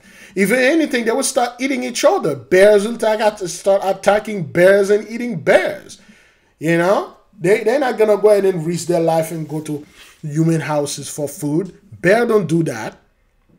Bear don't go, and if there's any food in the house, they'll risk it. Nah, man, bear just, before they try to attack your home, there must have been a lot of them. It's because, you know, just, well, beasts will be a grave and they're sweeping you off the lane. Less people are being born, okay? More people are moving into area. Look at this, look at this. Let me show you something concerning Japan. What is the biggest city in the world? Tokyo, Japan, is the world's largest city by population, with 37.4 million people as September 2023. This is more than 4 times of the population of New York. Tokyo is also the world's largest urban area. Okay, why everybody is moving to Tokyo? Why most people live? Tokyo is the largest city in this entire world because they are being swept off the land. All right, let's go to Tokyo right here so that people can see a little bit of what's going on here. Tokyo, Japan. There we go. All right. Okay. All right, this is Tokyo. All right. And this is the whole Japan, the whole island. It's pretty much empty. Most of those people, they are gathering here because they are dying. Well, the two places are Osaka and Tokyo. Kyoto is a little bit good too. But Tokyo region, okay? All right, look at Tokyo right there, man. Okay? And then they are congregating right here. Because they are saying the rural villages people are going old. No, they are being chased. They are being confined in Tokyo. And Tokyo is shrinking too. It's shrinking too. That's what that is, okay? Let's go anywhere in Tokyo. Well, right here. Let's go right here. There you go. Okay, most people that you see in Japan, they are old folks. They are in their 80s and 70s, as you can see in the interview. And then they are suffering really bad. Okay, there's one thing I didn't want to play here because of our elderly people. But anyway, let's get down to business. Let's finish this and then we'll play it. To find out what's going on, we met biologist Koji Yamazaki from Tokyo University of Agriculture. This is a live trap for our study project. Professor Yamazaki is monitoring bear health in the Okutama region west of Tokyo. That area are recovered to the forest, so bear have chance to be expand their range. In one sense, this is a good news story. Japan is one of the only places on the planet where a large mammal is reclaiming habitat. No, it's not only in Japan. Pretty much everywhere, the animals are claiming the land because you people are no more. Why can't you guys come out there and say this? Say the people are no more. They are dying. There's not that much of us out there. That's why those animals feel comfortable to move upon the land. You saw what happened in 2020, how the sea, after you guys like past the whole 2020 being down in that lockdown, which was a lockout, you see how the animals claim the cities, the deers moving in and stuff like that. They don't do those things because, oh, well, they just want to do it. They do it because you guys are no longer there. That's what happened. You people are dying. You being swept off this land. The sun is killing you. Everything is killing you. And then you're saying, well, you know, the bear is moving there because, oh, they just choose to move there. Get out of here, man. I'll just think the bear population is growing. Japan will have to figure out how to protect people from bears and bears from people. Okay. For CBS Mornings, I'm Elizabeth Palmer in Tokyo. All right. So now let's see exactly. Japanese are killing the elderly. There we go. So let's watch this. Our next story tonight comes from Japan, and before I dive into the details, I want to warn you. This story will leave you shocked, appalled, perhaps even dejected, because it is an indicator of where we're headed as a society. Do you know what people in Japan are doing? They're killing their parents. They're murdering the elderly. Why? Because they can't take care of them. There's a term for it, caregiver fatigue. So exhausted are the young in Japan that they're killing their parents. Japan is now grappling with high rates of carer killings.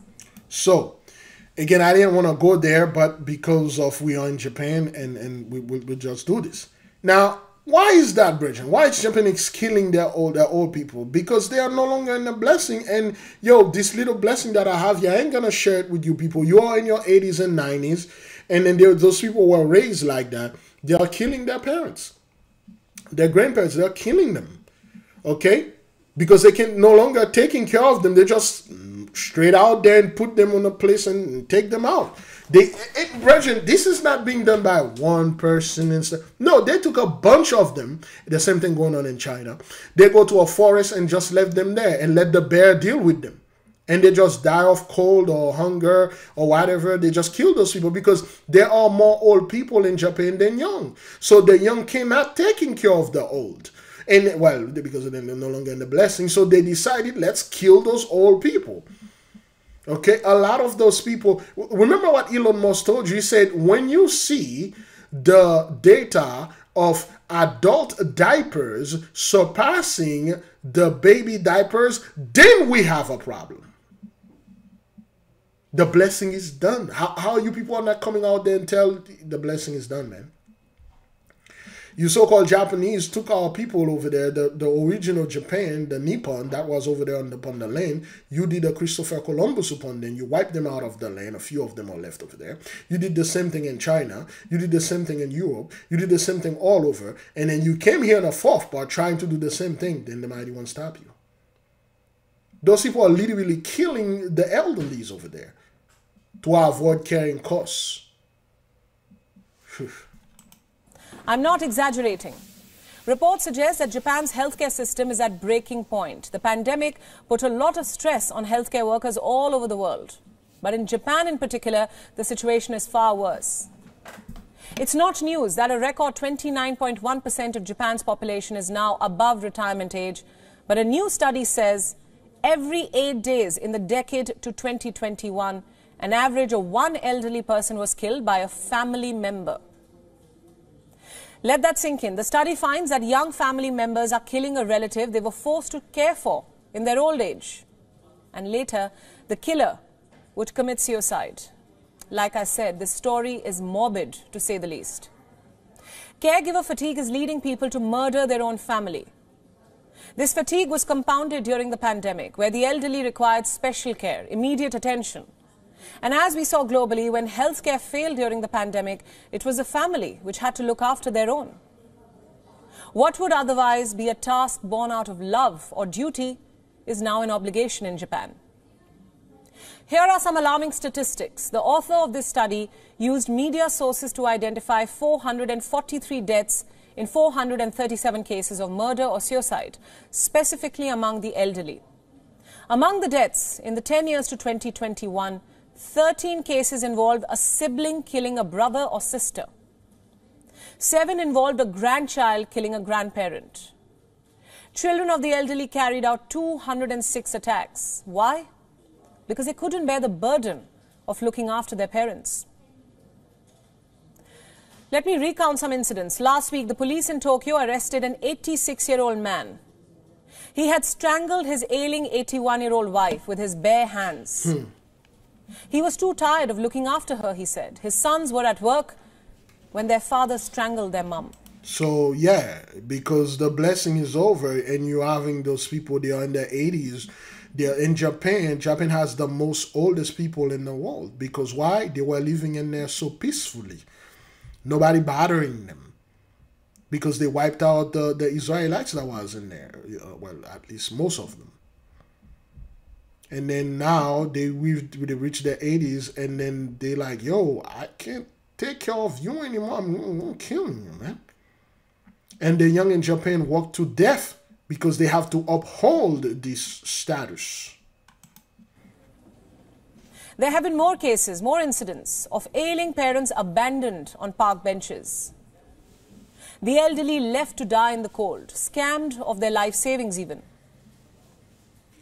We've all heard about Japan's graying population, where 1 in 10 is now 80 years or older. The country's birth rate continues to drop and the elderly are being killed because they are considered a burden too heavy to bear. It gets worse. The study says that there are likely many more undocumented incidents related to stress. What stress?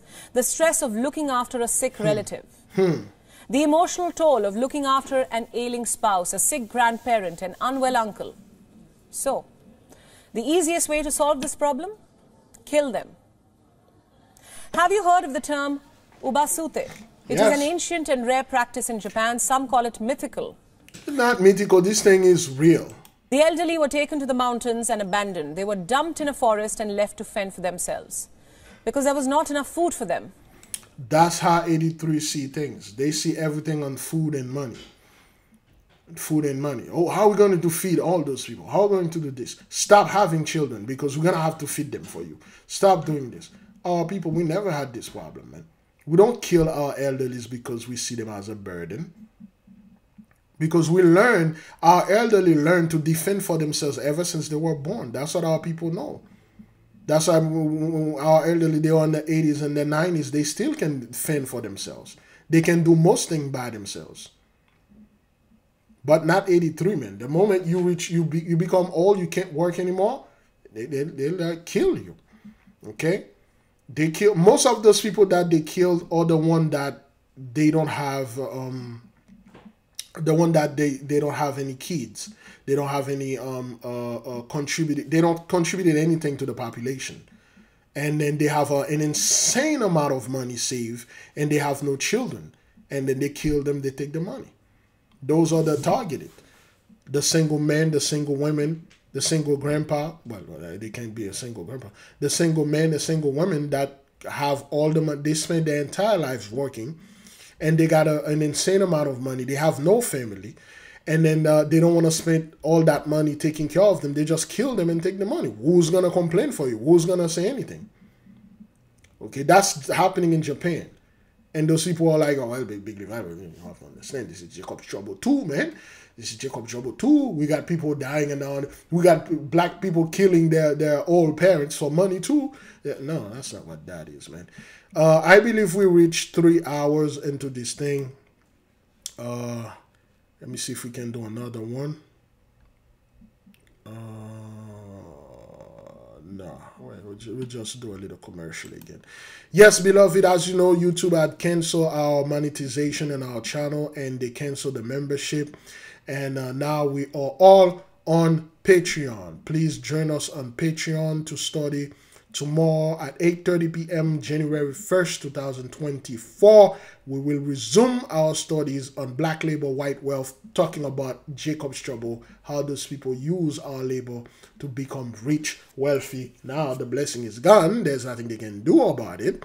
So we have those stuff. We are studying. Please join on to us. You can become members.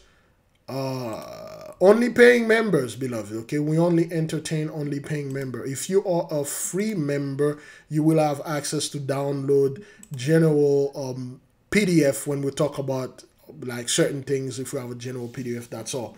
But if you become a free member, you will not be able to assist or get involved with the studies and the homework. We have a huge homework coming for January. We will begin September. We'll begin 2024 with our agenda, or you can download the agenda in our channel right here. We have the agenda right there. If you wish to get the 2024 agenda that talk about the fasting, the $5 journey, the 1 million step, and the no sugar for 2024. We have the PDF right here, our 2024 agenda PDF. You can download it here. Okay, we have all our brethren and sisters, they are members, and you can download the agenda for free. Now, what is the agenda, beloved? We talked about it before. Let me see. We talked about the agenda before. It's our 40-day fast. We'll lower our blood pressure. We'll take 1 million steps for the year. We'll cut off the sugar, and we'll save all our money. We won't spend any money on those people holidays. Well, we've been doing this. Or on nonsense. We'll save money. Beloved, I believe today is already 1 a.m. in the morning. It's already past 1 a.m. in Gentiles calendar. I'll tell our people, be safe out there, and we might go live to the other channel. If you see the notification in my other channel, we will go live on the other channel. Boy, what is it? Let's see. Oops. Big Levi backup channel.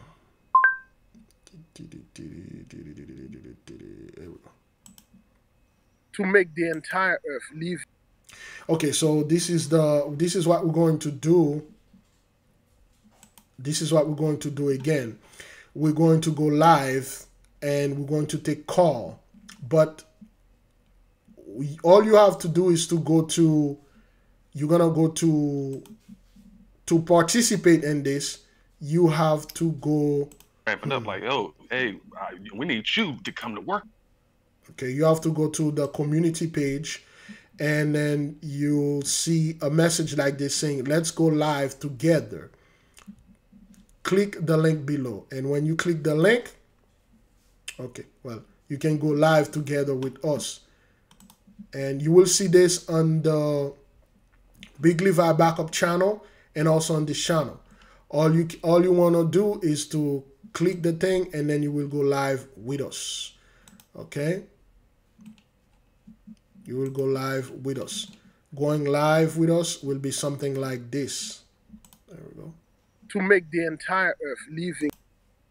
When I say, okay, you'll split a screen with us, like the brother and the sister, and this brother, you split the screen, and you will give your opinion in 2024 and things like that. All right, just go to the community page, click the link, and we can only take one person. 1-2 minutes maximum, and then we'll send the person away and take the other person. All right, that's what we're going to do after this thing is done. So you can head over there. That is if you see the link though. Head over there and see the link, and then we will have some fun over here, okay? Beloved, I say be safe out there, man, because a lot of crazy people out there, a lot of energy out there, and we don't want you to get involved with this stuff. Be safe out there, okay? I say shalom. And just keep on praying the regular time. And when we're back on January 31st, we will be able to do our 12 o'clock prayer. But the 12 o'clock prayer will be only on the backup channels, okay? The 12 o'clock prayer will be on the backup channel, and we'll do that during the 40-day fast. I say shalom. See you guys later.